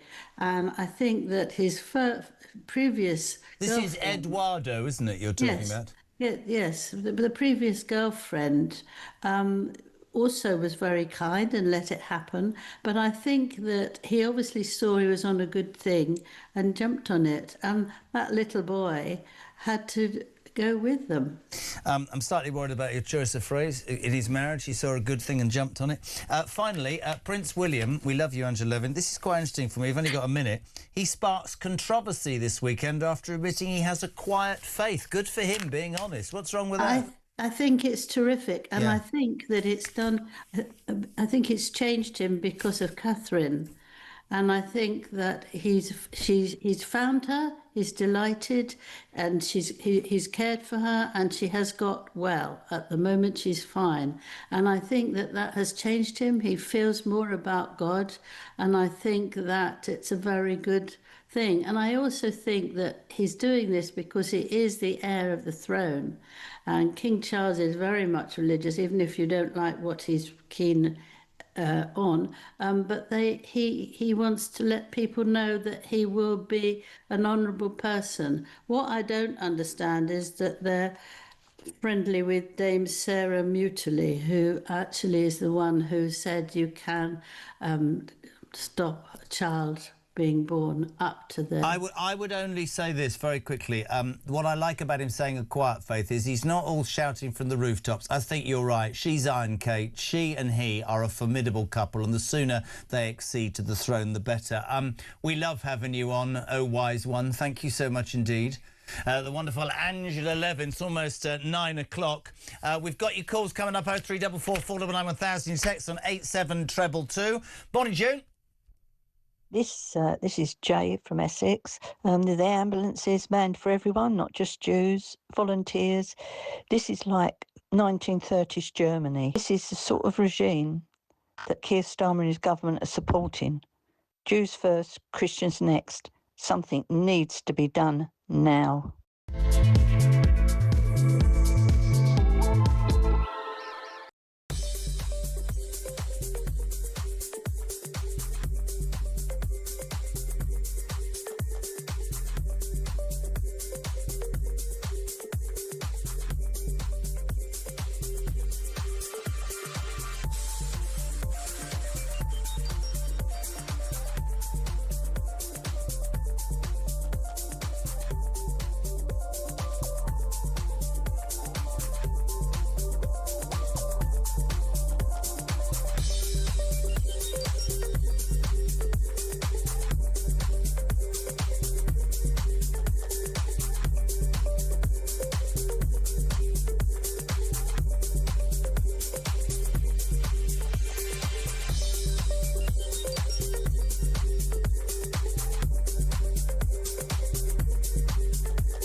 Current affairs, international news, letting criminals off while sending... Oi! Oi! You shut up! I'm trying to record something. Stand by for 3 powerhouse hours of breaking news, challenging views. I don't give a flying damn about international law. I think people will viscerally reject this.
across the UK.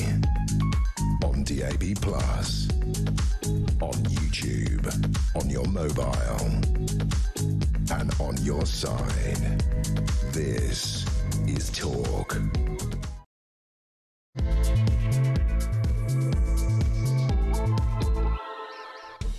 Welcome back, my friends. Just gone 9 o'clock. This is Talk, of course, the home of common sense and the home of the alarm clock. Brit, where have you been? What are you waking up to? Just this appalling story that has really captured your imagination. Police have launched an investigation after the overnight attack of 4 Hadzola ambulances in Golders Green in London. These community ambulances were not only funded by the Jewish community, they were manned by the Jewish community. If you're watching on YouTube, dreadful footage. Masked men just walking up and throwing petrol and setting fire to these ambulances. All 4 were set on fire. The arson attack is being called an anti-Semitic hate crime. Loads of you getting involved and saying, what a big GoFund page. Apparently an ambulance is 125 grand. They've already raised nigh on £15,000. People are outraged, and they're outraged because they're simply saying this to the government. Why is anti-Semitism not treated in the same way as any other form of abhorrent racism? It isn't. Why is that? What is the reason? How can a community... it's beyond me. It's abhorrent. We're going to send... Well, we have sent Samara Gill, our roving reporter, down to Golders Green to bring us a report between now and 10 o'clock as to what the local community's reaction is to that. We'll have that for you in the next hour. Also on the show this morning, there's a guy called Lord Sewell, who used to be a Tory MP, who's now a Lord, who was tasked by this government with going away and writing a race report, presumably to say to our government, it's not fair. You know, there's communities that come here or, who are treated really badly. Actually, it's come back and said, and I quote, that Britain is failing categorically white working-class boys. The Landmark report calls for urgent action on education and opportunity. We'll talk about that. We'll also talk about the latest in Iran. Trump gave them a 48-hour deadline, get it sorted, open the Straits of Hormuz to Iran, because the global impact of that is extraordinary, or you will know what's hit you. It's all going on. 0344 499 1000. Maggie in London. This is also responding to the fact that Shabana Mahmood, the Home Secretary, I think's heart is in the right place, says she's going to ramp up a migration crackdown. Detain, deport. Where have we heard that before? Tories? Reform? Oh, she's going to... But actually, all of her party says she's not. The cynic in me is saying Mahmood is just saying what she thinks people want to hear, like, we are cracking down on migrants. OK, pull the other one. The whole Labour Party collectively one joke. As for whomever started that fire, let's hope the police really do look into it. I feel sorry for the Jewish community. Oh, God, there's so many of you. Good morning, Jezza. I can't understand why some people are mystified as to why Starmer and Khan aren't more supportive of the Jewish community. We know why. A large proportion of the Muslim community hate Jews, and Starmer and Khan rely on their votes. The same goes for the child rape gangs. And I'm also hearing from certain sections that there are more white people engaged in the same crime. Surely, if that's true, it's even more urgent to hold a national inquiry into the rape gang, says Chris in Ottershaw. Couldn't agree with you more. Good morning to Catherine in Cardiff. I could not agree more with the wonderful Maggie Oliver you had on earlier. When the odious Tony Blair announced that everyone could go to university and there would be no more dead-end jobs, I immediately asked who was going to get them then. Little did I know it would mean unfettered immigration. Moreover, my view was that we should value those who were willing to do those jobs, respect and pay them appropriately. So many of today's problems can be traced straight back to that bloody man Blair. Wow. Dear Jeremy, is it too soon to start a GoFundMe campaign to replace the ambulances, says George in Luton? It has been done already. Good morning to Headley. It's quite posh. To add to what Maggie just said, my wife works in education. Yesterday she had to do incel training. It was completely twisted against white men, for example. If someone is concerned about immigration, they could be far right and susceptible to become an incel. Talk about missing the point completely. Can I just do something else as well? Without being accused of anything. I read a newspaper report. Did you see this, Alicia? Nigel Farage on Thursday, as part of his campaign to take reform around the country, went to Leeds, to their headquarters in Leeds, and did a rally in front. Do you know this, G-Spot? This is brilliant. Within 24 hours of him leaving the city, the Labour-controlled council set out a memorandum to its 4,000 staff saying that there was a safe place in the council offices this week for anybody who was deeply traumatised by the far-right thug that's Nigel Farage visited Leeds. That's what we're dealing with. That's the madness that is my country, ladies and gentlemen. It's true. A safe space to sit if you're worried. Oh, for God's sake, let's bring on some class. Let's bring on a lady who's posher than anybody I've ever met. Annunciata Rees-Mogg, a very good morning to you. Good morning, Jeremy. It's nice to have a bit of class, love. Been dragging the dregs this morning. Can we start where we should start, categorically, with this appalling, and I make no apology for raging about this morning, 4 Head Solar ambulances attacked, belonged to the Jewish community, financed by the Jewish community in Golders Green last night. It is an anti-Semitic hate crime. Starmer's come out and said that. Khan doesn't mention anti-Semitism. I want to ask you a question. You're a lady of real intelligence. How is it in this country, if I can sit here and say I find all forms of racism abhorrent, which I do, why do white Jewish people get treated so appallingly and nobody seems to do anything about it, Annunciata? It is absolutely despicable, and it's been going on and on and on. I mean, it's been, nearly 20 years since there was an investigation into BBC anti-Semitism. We had the whole Jeremy Corbyn Labour Party events going on with anti-Semitism. There is a rot at the core. And the Jews are a tiny proportion of our population. They make up less than 1%. And yet they are such a focus of hatred. And I'm afraid the left continually conflating the state of Israel with the Jewish faith is making this worse and worse and worse. There was a case recently of I think it was under-14s football match where the Jewish team, they were from a Jewish school, faced incredible racist abuse from other young teenagers. And our children are learning this, but because it's becoming accepted at the top, and it has got to be rooted out. I don't understand, though. Maybe I missed the point. But then we're talking about a society that I'm beginning to feel shame about, because we're talking about a society that won't have a national rape gang inquiry. I don't call it grooming because it's rape. Presumably, and I'm told that's because it might upset certain sections of the community. It's the same as crime. When those some of them dreadful people took to the streets after the Southport riots, they weren't all far right. There were some people who were really frustrated by what was going on. They were labelled far right. Why hasn't our Prime Minister come out this morning and said Jew haters are going to be rounded up and thrown in prison? I don't understand, and I think you make the best point, which is they conflate the idea of Netanyahu and that with the Jewish community. I really have a problem with this because I think it's a disgusting way to treat this group. I really do. It's been a problem of mine for a long time. It's a complete stain on our entire nation. But it does seem to be that from the top there is a preference for some groups over others. And if we look at the Muslim community, which makes up over 6% of our population, it would seem there are different rules. And when we look at the football match in Birmingham, we saw just how unfair the direction from the top was, that they used AI to justify banning an Israeli team, when in fact it appeared the threat came from the local Muslim community not wanting Jews playing in their area. And we have got to address this from the top. There has got to be leadership, and it has got to be cracked down on, that we are not a country that beats up the smallest and weakest in our community. It's interesting, isn't it? Somebody just said here, Jez, let's stop the arson attack coverage and say what it is, a dirty terrorist attack, because it affects every community. These ambulances serve everyone in an emergency. I completely agree. It's probably me. I just will not accept that that's it. The problem is whenever you have this conversation, so I said this morning, I said, we have a government that's just initiated a Muslim czar, right?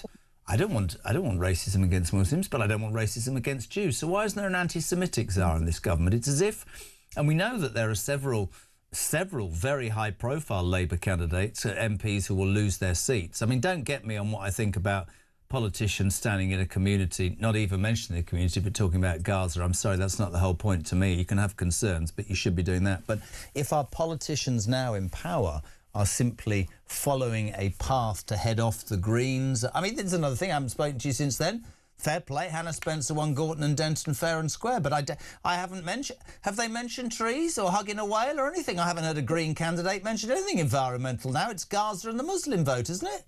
It would seem to be, and there seems to be a huge hypocrisy at the centre of the Green Party, where their big issues are sort of progressive social rights of the trans ideological side, and then it's pro-Islamic countries and foreign affairs from a Muslim standpoint, and those two don't actually go together at all. We know what happens to gay people, to trans people, to women in some of these Muslim countries, and how they try and square that, I do not understand. But it is vote grabbing. And look at a seat like Wes Streetings. He's under immense threat directly from a Muslim opponent, and he can't. Oh, sorry, I thought you were going to say from the Mandelson fallout for a minute. I got that well, wrong. that too. Yeah, no. I don't think we've heard the end of that. Although phones seem to go missing, which is rather convenient. Just a question, I'm much older than you. How have we got genuinely to this? How have we got to a point where there's Jew hatred, sectarian voting, family voting, a split society, seemingly a government, and I do mean this isn't sort of rhetoric, who seem to favour perpetrators of crime, not victims. I mean, I see people can walk into supermarkets and nick stuff and nobody does anything. I don't recognise, and I'm only 60, well, I am 60, I don't recognise where we're at. And I see it getting worse, and it really concerns me. None of the small stuff has been cracked down on it. And the broken windows theory that was obviously in America in the 80s, where if you crack down on broken windows and graffiti, you solve crimes higher and higher up the chain and make society safer, and it is proven to work. We've sort of, oh, well, they might need the food, so stealing it's fine. No, it's gangs of people going in and emptying supermarket shelves and reselling it. This is not the poor and needy. We have a welfare system, we have a safety net. This is criminals. But the sort of soft left seem to love adopting a victimhood that is incredibly un-British, but also incredibly bad and rots society. And they have put the immigrants, the asylum seekers into this category, and therefore are sort of, well, they can do no wrong because they're the needy and they're the good people, like us good Labour people. The good. But how did we? It's completely false. Of course, it's false. But how did the sanity amongst the rest of us get pushed aside? What the hell happened to? I've told the story before about opening the door to a woman. You get poo-pooed. What happened to going to work, paying your taxes, not breaking the law, trying to bring your kids up, doing decent things? No, now you might as well sign on or have 57 children, or before anybody says it, yes, I've got 6, I pay for them all like your brother. All those sorts of things. It's almost as if, and I can't even have the conversation with my 22-year-old, core values that I was brought up on have disappeared completely nowadays in Annunciata. Core values. And I think a lot of this does go back. Maggie Oliver mentioned Tony Blair. A lot of this does go back to Tony Blair, and where we changed from being free independent people. As Maggie said, there's no such thing as society. It's a collection of individuals. And we went from that individual responsibility, personal responsibility for ourselves, for our families, to being reliant on the state. And it came in the form of a change in benefits. It came in a form of nanny state laws that meant, everyone was wrapped in cotton wool and nothing could ever go wrong.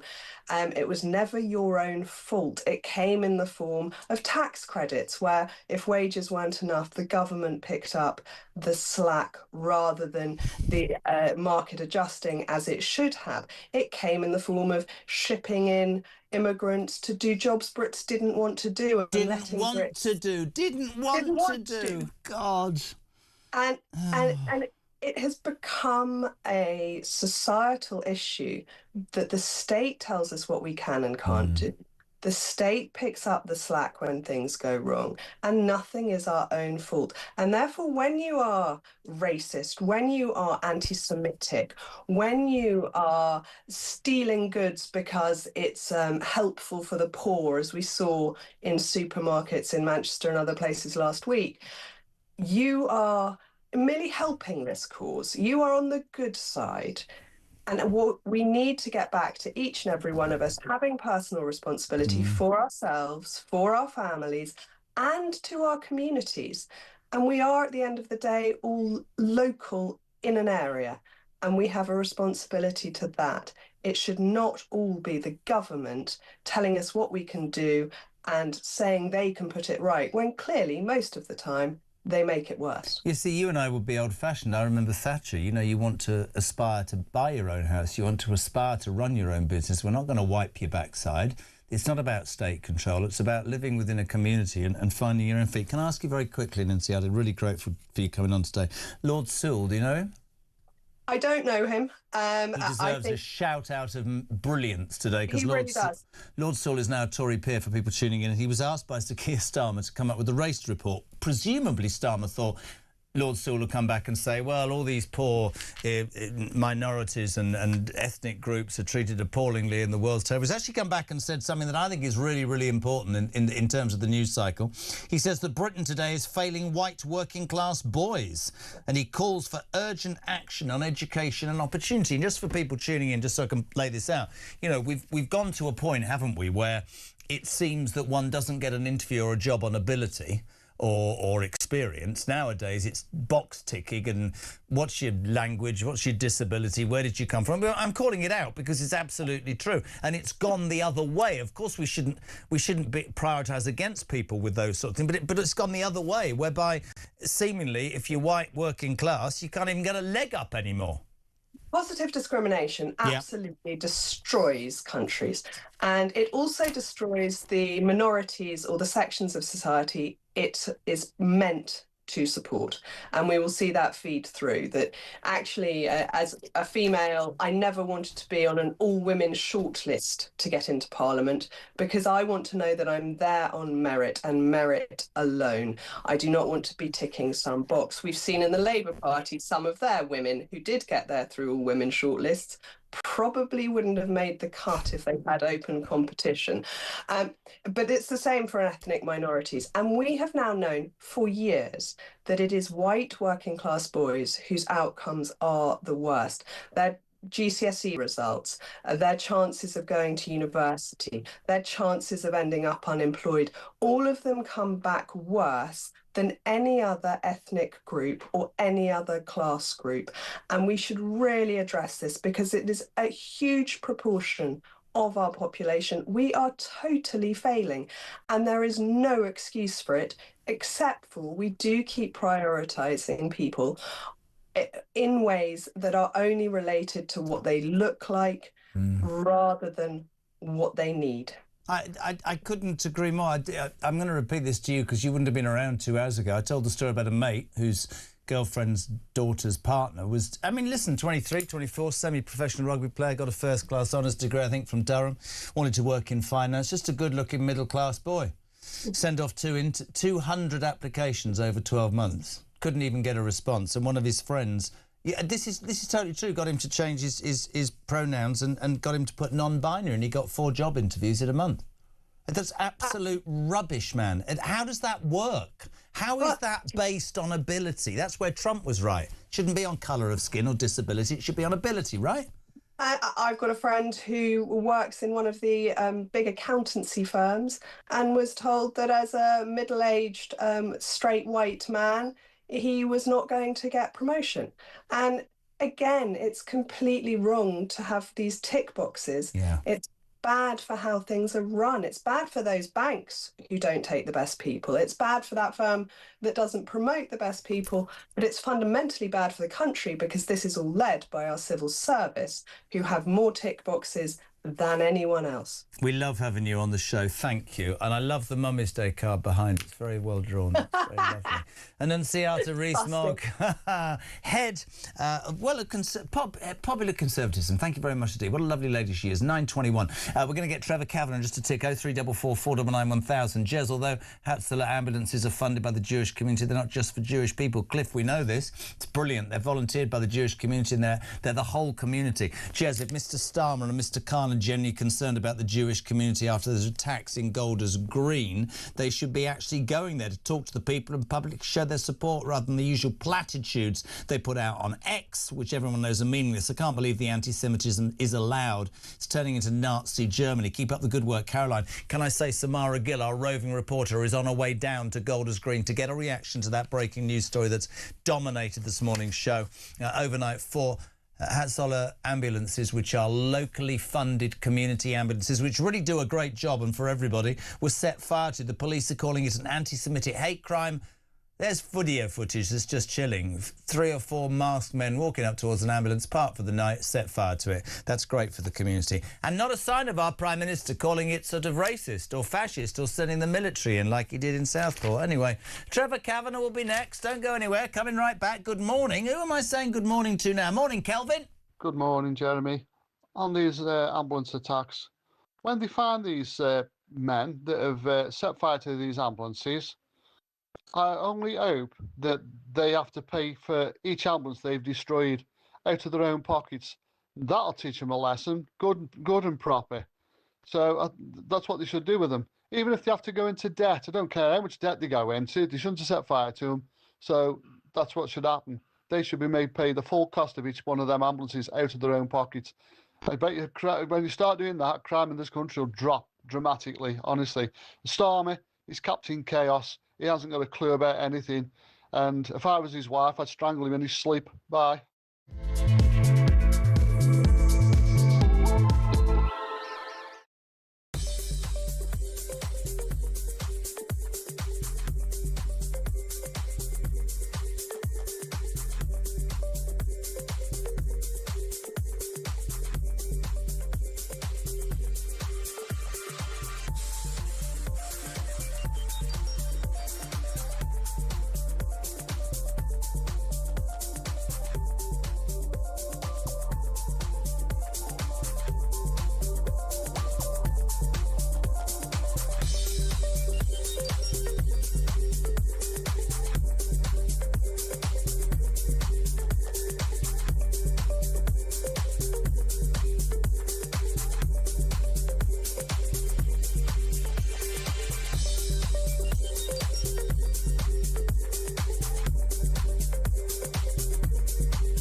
The Crown is facing its gravest test in decades, and the royal tea from Talk is your front row seat. With royal reputations under pressure and probing questions about public trust, we unpack every twist and revelation with the biggest names in the business. From the throne room at Buckingham Palace to a mansion in Montecito, we follow every royal ripple. Never miss a moment of The Crown in crisis. Subscribe to the Royal Tea from Talk on the app or wherever you get your podcasts.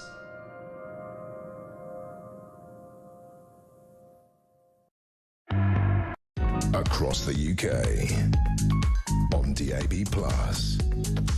on YouTube, on your mobile, and on your side. This is Talk. Welcome back, 9:26. We're live across the UK. It's all been changing this morning on The Breakfast Show. Christian, home, not well. And Alicia's done an amazing job. Alicia, we don't care. 0344 499 1000. You are up in arms about this ambulance attack, and quite rightly.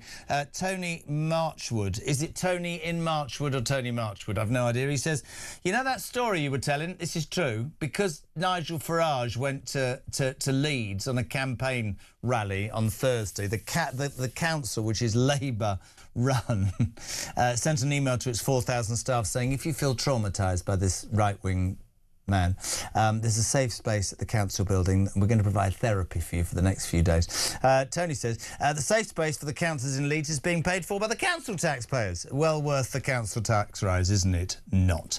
Hello to Stephen in London. He says, this story about how white working class boys are being failed by our education system. Where the hell's Bridget Phillipson in all of this? Yeah, she's a bit angry, doesn't she? Very angry. That skit from Saturday Night Live, Stalin sounds like Zippy from Rainbow. I'm only going to play it one more time. I'm going to do it for a reason, because we've been playing this since 6 o'clock. Overnight, in America, there's a great Saturday night show, Saturday Night Live. They're trying to replicate it here. Saturday, it is here in the UK, but I watched it, it's not as good. Saturday Night Live in America spawned so many talents, but this is a skit, and this is how they see Keir Starmer. This has been retweeted by Donald Trump, has gone to billions of people. This is bloody fantastic. Have a listen, have a watch. Oh, golly. Well, what if Donald shouts at me? What do I say, Lammy? Just be yourself, Prime Minister. Yourself is who everyone likes. Hello? Oh, sod that scary, scary, wonderful president. Why is he so blubber difficult to talk to? Sir, just be honest and tell him we can't send any more ships to the Strait of Hormuz. Oh, crumbs. I just hate conflict so much. Are you referring to the war or this phone call? Isn't there a way I can not do both? I just want to keep him happy, Lammy. You don't understand him like I do. I can change him. A very good morning to the legend that is Trevor Kavanagh. How good is that, Trev? I thought it was the real thing, actually. CCTV footage, right? Yeah, I mean, it's a sad commentary on Britain today, isn't it? And that's being picked up and run with by the whole of the United States. It's a shocking humiliation for us. I think so. Let's start with the main news story of the day, my friend. I've been very vocal about this. I make no apology. Police have launched an investigation overnight after 4 Hatzalah ambulances belonging to the Jewish community, funded by the Jewish community, driven by the Jewish community, for the whole community, by the way, set on fire in Golders Green. You've seen some of the images. The police, it's unbelievable. The police have said it's an anti-Semitic hate crime. Starmer's come out and said, anti-Semitism has no place. But Sadiq Khan says Londoners will never be cowed by this time of hatred and intimidation. He can't bring himself to say anti-Semitism. I know I'm outspoken, Trev. I'm not sure I want to live in a society where this is acceptable. Why aren't these thugs being rounded up right now? And why is anti-Semitism allowed to take place? It's a disgusting stain on us. It really is, in my mind. Will any of them spend 32 months in jail? I doubt it, if they're caught at all. I mean, look, this is a precursor for things which we were going to have to get used to in this country, because the Iranian National Guard has people in this country in large numbers. First they come for the Jews, soon they'll be doing what the IRA does and coming for anyone who's in their firing line. I mean, that's how it was for 30 years, and we've always forgotten the way that the IRA terrorized Britain 30 years ago. But that's the sort of thing we might be looking towards in the future at the rate that things are going. When you say stuff like that, people will listen and they'll go, oh, and just hear me out, because I'm with you.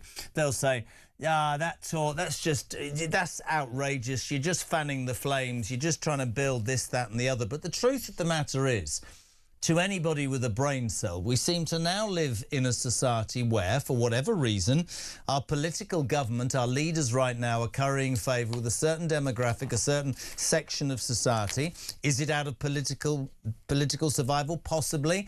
There's no balance. There's no balance in the judiciary. There's no balance in the police. There's no balance in education. And I'm not talking about the breakdown of a society, because I'm not like that. But you do look across the spectrum, Trevor, and you go, you're a little bit older than me. What the hell has happened to our country? I don't recognise so much of it. I don't.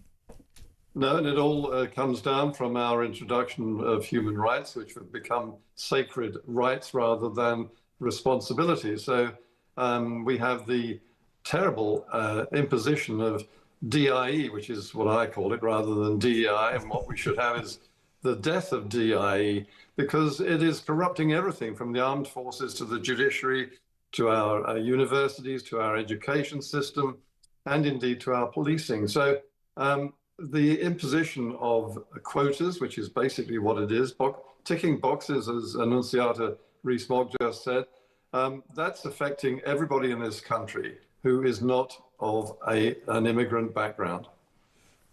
But all right, just explain this to me then. How do successive governments, and Boris was as guilty as anybody, so this isn't just aimed at Starmer, how do successive governments imagine that the British people, the hard-working Brit, male and female, bringing up, whatever it is, how do they imagine in the end those people will respond to something that is totally and utterly unjust and unfair? Well, I'd like to think that at the next general election, which we have to remember is going to be a full 3 years away, because this government isn't going to go voluntarily to the slaughterhouse, the next election, we have to hope, is going to see a tilt to the centre and the right, the centre-right and maybe the right. So if we don't have that, we're doomed. If this government and its acolytes in the Green Party, the Liberal Democrats, if they continue in power for another term, another full term, there will be 10 years of decadence in this country, which will be irreparable and maybe already is. You ever seen it this bad or thought it was this bad, Trev? It's never been this bad. I don't think that the country as a country has been so divided one against another as this one is today. And I think that it is now so entrenched that it is difficult to see any government coming in and peaceably being able to reconcile those dividing forces.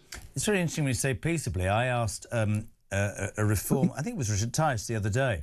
You say detain and deport. You talk about not an ICE-like feature, but people will be taken off the streets and from places and deported. And I said to him, how do you think, you know, the weak-willed liberals? He said they'll be up in arms. We're looking at a situation where for potentially things that have to happen, there will be even more division than there is now. It won't paper over any cracks. Do you think...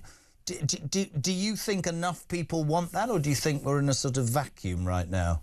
I think the overwhelming majority of the British people, who remain the sort of famous British people with common sense, would agree with every word you just said. Yeah. And I think that what we are troubled by, those of us who try to speak on behalf of those people, is the number coming in illegally, as we've seen over the last 24 hours. Boatloads coming in from France, ushered across the Channel by French police, despite the fact that Britain is paying them £500 million to stop them. And they're coming in far faster than even our Home Secretary is going to be able to deport them. They're coming in at hundreds and hundreds a day, and we're not going to deport hundreds and hundreds a day. I'm really outspoken. I wouldn't let them land. I'm sorry. I'd have the Navy in the Channel, and I would recommission a massive liner, and I'd create a crack team of border officials, and I'd process them within 24 hours. And if they haven't got papers, they're not coming into my country, they'd be sent to a detention centre, which wouldn't be very nice. I mean, God, did you see that story last week? The Roundhouse Hotel in Bournemouth. Two illegal migrants have lived there 14 months rent-free, tax-free, 3 meals a day, a credit card, a phone, everything. Been running a County Lines drug ride deal. I honestly, Trev, to me, it goes back to what does it say to the hard-working Brits. There's another story I'd love your take on today. I think we should take a bow. Lord Sewell, by the way. Old Starmer said to Lord Sewell, can you come up with a race report, please? Presumably in the hope that it would say, poor migrants are treated really badly. Well, he's come back, Trevor. I'd love your response to this, and said that Britain is categorically failing white working-class boys, and he calls for urgent action and education opportunity for working-class white boys. That's a doff our cap to him, I would say. Absolutely, and Tony Sewell is actually saying something which has been known and talked about and discussed and ignored for at least a decade. We've known that white working class boys are second in line, in fact probably third or fourth in line when it comes to the sort of care and attention in the education and welfare system. Others come immediately at the top, and you mentioned the case of a friend of yours who had a child who got no job offers, a son who had no job offers. Well, we're all in that boat. My grandson and granddaughter can't get jobs because they don't qualify, because they're the wrong colour or wrong sexual orientation. And you know, they have very good qualifications that they've managed to earn, good GCSEs, good A levels, good degrees. Yeah. And they are left swinging in the wind, and so are their friends and neighbours. I couldn't agree more. One of the things, and there's plenty about Trump that I disagree with, but one of the things that I absolutely steadfastly agreed with when he stood for re-election was when he said, from now on, you know, an opportunity in this country will be about ability. It will not be about your disability, your skin colour, your religion, your creed, or your political beliefs. And I don't know, you and I can sit here and pontificate, but I'm all for equality. I actually am all for equality. But we've gone so far the other way, so far to the point that there is no common sense left. It's madness. And the reason I do this every day, the reason I rail against this, Trev, to the point where it drives me insane is I don't know. I want to look people like Starmer in the face and go, where's your common sense, man? Your son ain't going to get a job. Your wife is due. What is wrong with you? Can you not see? Basically, is everything you do essentially about being re-elected or your MPs not losing to Gaza independent candidates? What about having a pair of balls and standing up and saying, this is what I believe and it might be unpopular, but this is where we're going? Doesn't do it. Doesn't have it in him.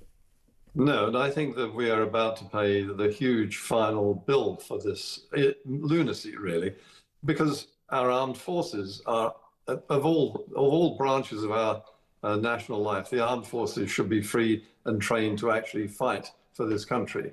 And in fact, they're not. They are still subject to this DEI or DIE.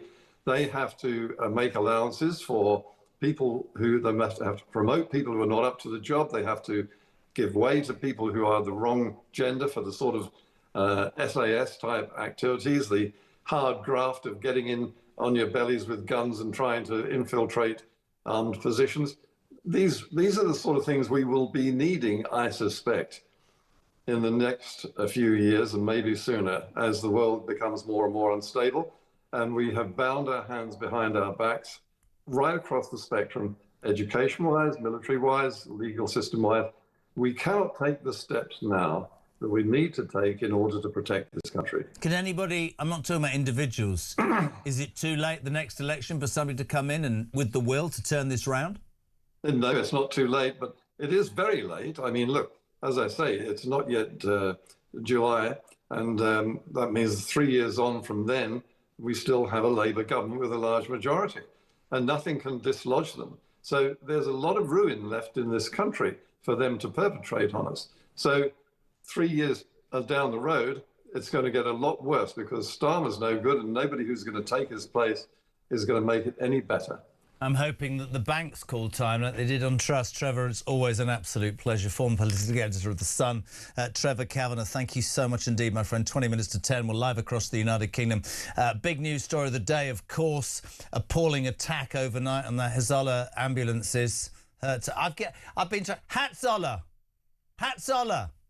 4 ambulances in Golders Green attacked, literally attacked. I mean, blatantly an anti-Semitic hate crime. Starmer, a few platitudes. Khan, not very many. We sent Samara Gill down to Golders Green ahead of 10 o'clock. She's going to give us a report from on the ground. Those are the scenes if you're watching. It's absolutely outrageous. And we just repeat what we've said all morning.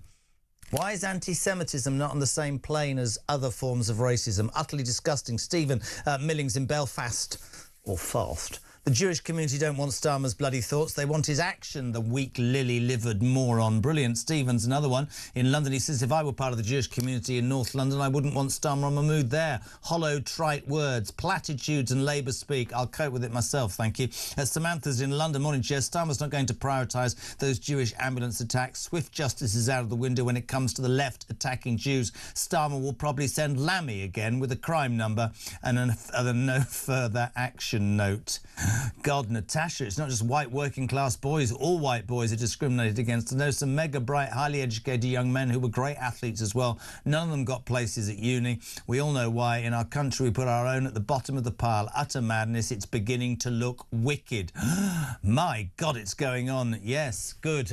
20 minutes to 10. We'll take your calls next, according to the boss. Coming back.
across the UK, on DAB+, on YouTube, on your mobile, and on your side. This is Talk. Welcome back. Yeah, Julia from Tennessee. Very good morning to Jane about the ambulance attack in Golders Green. Morning, Janie. Morning, JK. These ambulances that have been set fire to. Let's see how quickly Keir Starmer can turn around the court case and the prison sentences for these guys if they catch them.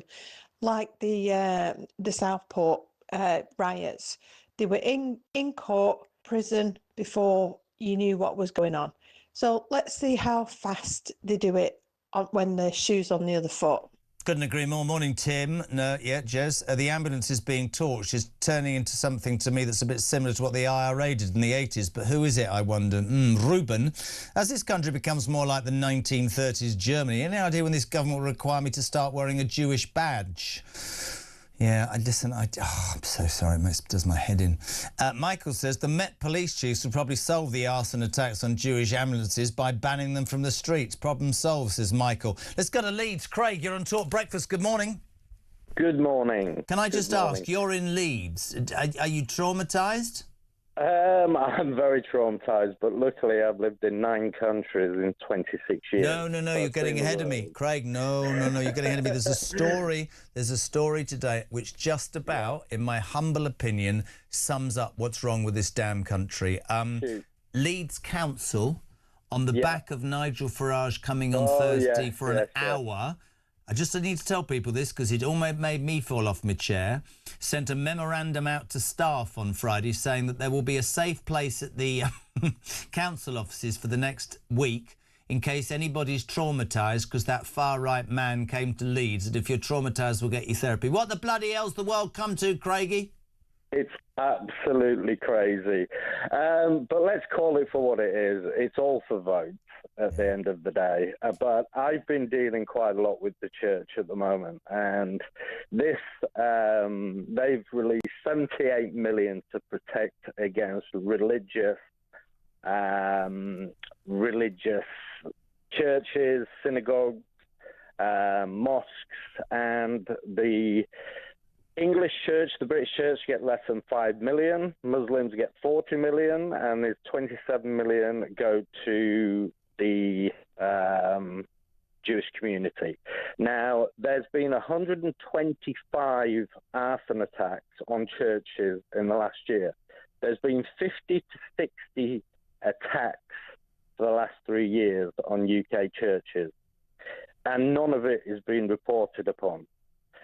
And the local church is actually crowdfunding to try and get some funding for this.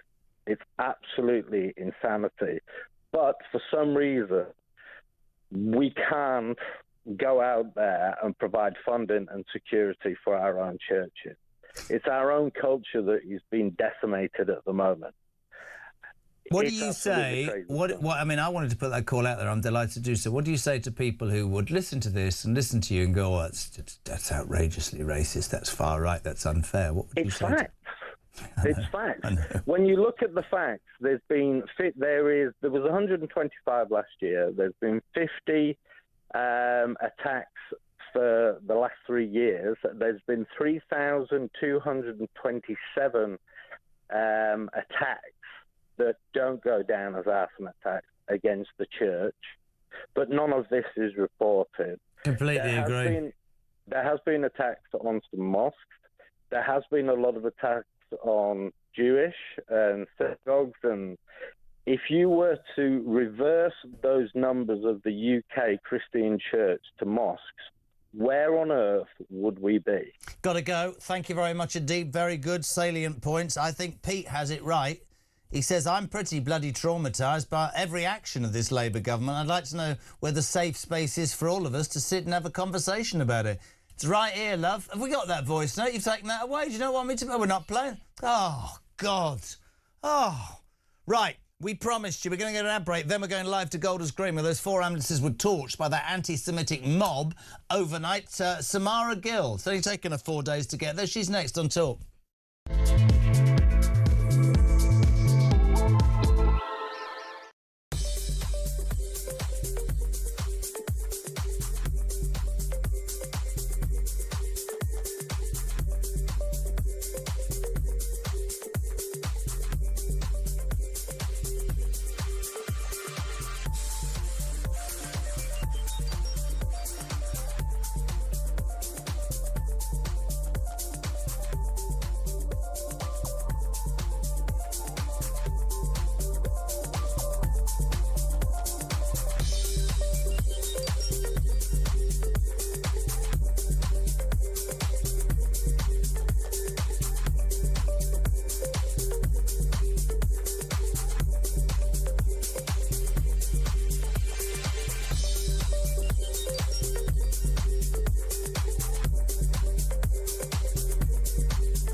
The Crown is facing its gravest test in decades, and the royalty from Talk is your front row seat. With royal reputations under pressure and probing questions about public trust, we unpack every twist and revelation with the biggest names in the business. From the throne room at Buckingham Palace to a mansion in Montecito, we follow every royal ripple. Never miss a moment of The Crown in crisis. Subscribe to the royalty from Talk on the app or wherever you get your podcasts.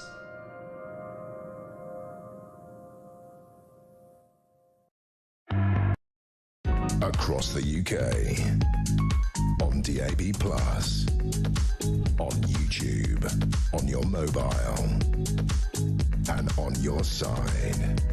This is Talk. I just want to share something with you from Talk. I'm watching the news channels across the United Kingdom. Talk is talking about that anti-Semitic hate crime against Jews when those ambulances were set on fire. Sky, to its credit, are doing exactly the same. Do you know what the BBC have been reporting for the last 20 minutes? This is an absolute fact. The BBC are reporting on the French local elections, where they're delighted to announce, well done to G-Spot, he's right, so the headline is, Socialists hold on to power in major cities. They haven't even talked about what's happening in Golders Green. That's ridiculous. Quick call before we go to Samara. They're just getting... Come on, you lot. Morning, Des. How are you, son? Yeah, I'm all right, Jeremy. That doesn't sound like a Manchester accent. No, I'm from the West Country. Oh, lovely. Whereabouts in the West Country are you from, lover? Barnstable. Oh, Barnstable, there in Devon. That's lovely. Right, we've only got a minute. Time is precious. What do you want to say? I think we're letting the government off the hook here by calling it anti-Semitic. It's a terrorist act. If you see the way them lads walk, their stance and everything, they've done this before. We keep moaning about people coming across here and we don't know who they are. No, we do. The army is here. The trained people are here. That's a terrorist act, and it should be called terrorist, not anti-Semitic, because the government would just ignore it because it's anti-Semitic. Soon as you talk terrorism, it'll raise their hackles, and they will have to do other things, put other things in place. Couldn't agree more. Thank you very much indeed for your call. 0344 499 1000. The other story that we just popped out of nowhere earlier was that Leeds County Council have told all members who work there, if you're traumatised by Nigel Farage's visit last week, there's a safe space where you can have therapy. What a load of old tosh. Reg says, I'm not surprised about Labour saying that about Farage. If you remember, it wasn't that long ago that Sadiq Khan said, as a rule of thumb, I'm not going to speak or communicate with the Reform members. Good morning to Badger. Pardon? Natalie Badger. Oh, she's in Peterborough. Good morning. I think it's absolutely horrific with the ambulances and that it took so long for Keir and Sadiq to actually make any comment. The people who volunteer to help those in need are being attacked in racial anti-Semitic attacks. What is this country coming to? Let's cross exactly. Fair play to. We dragged her out of bed and the wonderful cameraman as well. We thank them. They're live in Golders Green. A very good morning, Samara Gill. How are you? Morning, Jeremy. I'm good, but it's very tense behind me. There's a fight breaking out right now. It seems to be and I'm outside where the attack happened last night, for those listening. It's a Jewish man. He's yelling, they don't represent us. This is a small part of the community. I'm still trying to figure out what's going on. We've also got a helicopter flying up above. There's hundreds of people from the community right here, just all surrounding me. Lots from the Orthodox Jewish community and other Jews just looking at as to what's going on. I think we've got some members of some MPs behind us. It's all kicking off again. I think tensions are really high here, Jeremy. Hardly surprising, just for people tuning in. We dragged Samara out of bed to send her down to Golders Green overnight. 4 Hatzalah ambulances, which are ambulances belonging to the Jewish community, funded by the Jewish community, driven by volunteers from the Jewish community, and by the way, not just for the Jewish community, for the whole of that area. They were set on fire in what is an absolutely obvious anti-Semitic hate crime. And unlike last time in Southport, Starmer had the militia out in 5 minutes. Here the police are saying, yes, it's an anti-Semitic hate crime, we'll look into it. There is real anger this morning, Samara, amongst our listeners and viewers who are saying, as I've been saying, why is anti-Semitism not put on the same level as any other abhorrent racism? Because it is as bad and it never gets treated the same. The Jewish people are getting it from all directions. Who could this have been? The IRGC people, the anti-Zionists, the far right is what I'm talking about. You know, Jewish people are not safe within this country. It's quite evident from what's happened here, and it's just devastating. You know, just last week I interviewed a man who was pushed in front of a car while walking out of a synagogue, and the guy yelled, "Die Jew." I mean, this is the state of the country right now, all while the Labour government's trying to put together Islamophobia laws. What we need is actual help for the Jewish community, not more help for the Islamists. And I just think Labour doesn't quite understand what it is. They're just trying to bag votes while there are communities suffering right now. I agree with everything, but I'd go further. I think they know absolutely what they're doing. And what's come out of the show this morning is cynically, maybe this is cynical, that fundamentally almost everything they do, what governs their thought process is political survival. Wes Streeting is a prime example. He won his last seat from one of those independent Gaza announcing independent MPs by 650 votes. The Labour left know that they have lost that political ground to the Green Party because they don't mention trees anymore. They mention Gaza and Muslims and trans ideology. That's how Hannah Spencer won Gorton and Denton. That's what she did. But my point is this, Samara. If Starmer's government's disregard for the British people is so palpable that he puts political survival ahead of what's fundamental, that is a terrorist attack. If that had happened, I'm going to say it, and if I get into trouble, if that had happened in another part of this country, in another community, people will be up in arms. The way the Jewish people are treated is fundamentally and utterly, in my mind, disgusting. And I do not understand how a Prime Minister who's married to a Jewish woman is not doing more. I don't even know why we as a society are not doing more. There is this correlation between Netanyahu or Gaza and the Jewish community is wrong. These are Jews living peacefully in this country, paying their taxes and building businesses. I think it's outrageous. There's going to be some sort of exodus. I mean, we're already seeing it. Many Jews feel safer in Israel than on these streets behind me, which is egregious considering we're the type of country that defended against the Nazis in the Second World War. I mean, do I need to remind the audience of this? I think we've slipped really, really far down into a very putrid sort of society whereby we're grasping at certain voter groups, playing sectarian politics, and having total disregard for the Jewish community. And I think, why does it have to come to this? You know, all those marches, the Al-Quds Day march, which I was just last Monday morning on your show talking about, that was 1 degree away from this, and now we see, as you said, I think it is an act of terrorism. It's being treated as a hate crime at the moment, but I think this is a direct act of terror against ambulances which are made for the survival of Jewish people. You couldn't get more of a direct attack than this, Jeremy. But actually, not picking you up, the point that's come out from doing this, and I didn't know this at 6 o'clock, is that those ambulances, funded by and driven by Jews, are for the whole community, not just Jewish people. That's why people are also saying it's absolutely unbelievable that we've got to this point. I know Julia's coming on next. Are you going to try and speak to some of the people down there and see what the feeling is on the ground, yeah? I am. There are plenty of residents here. I'm going to get the full report for you guys and understand just what's happening on these streets of Golders Green. Listen, really, really grateful. Thank you very much indeed. She got out of bed to do that. There'll be more with Julia and throughout the day. Samara Gill down in Golders Green, where that cowardly attack on the Jewish community took place overnight. Whatever your thoughts, listen, we're delighted to get them from you. Very good morning. Julia Hartley-Brewer, how are you? Good morning. Yes, I'm very well, yeah. I mean, that attack, though, I mean, again, I find it extraordinary, though, when you get like the Prime Minister and he's like, oh, you know, this, and we're shocked. It's like, what are you shocked about, mate? What are you shocked about? You allow people to shout, "We're going to rape your wives and daughters," down the street, down that virtually that street. You know, you allow people in the to march in central London every couple of weeks with anti-Semitic, you know, posters and things. And what did you think was going to happen? Did you see Sadiq Khan couldn't mention anti-Semitism in his statement? No, just, you know, this is cowardly, it's hatred and intimidation. No mention of it. I listen, I'm a bit outspoken.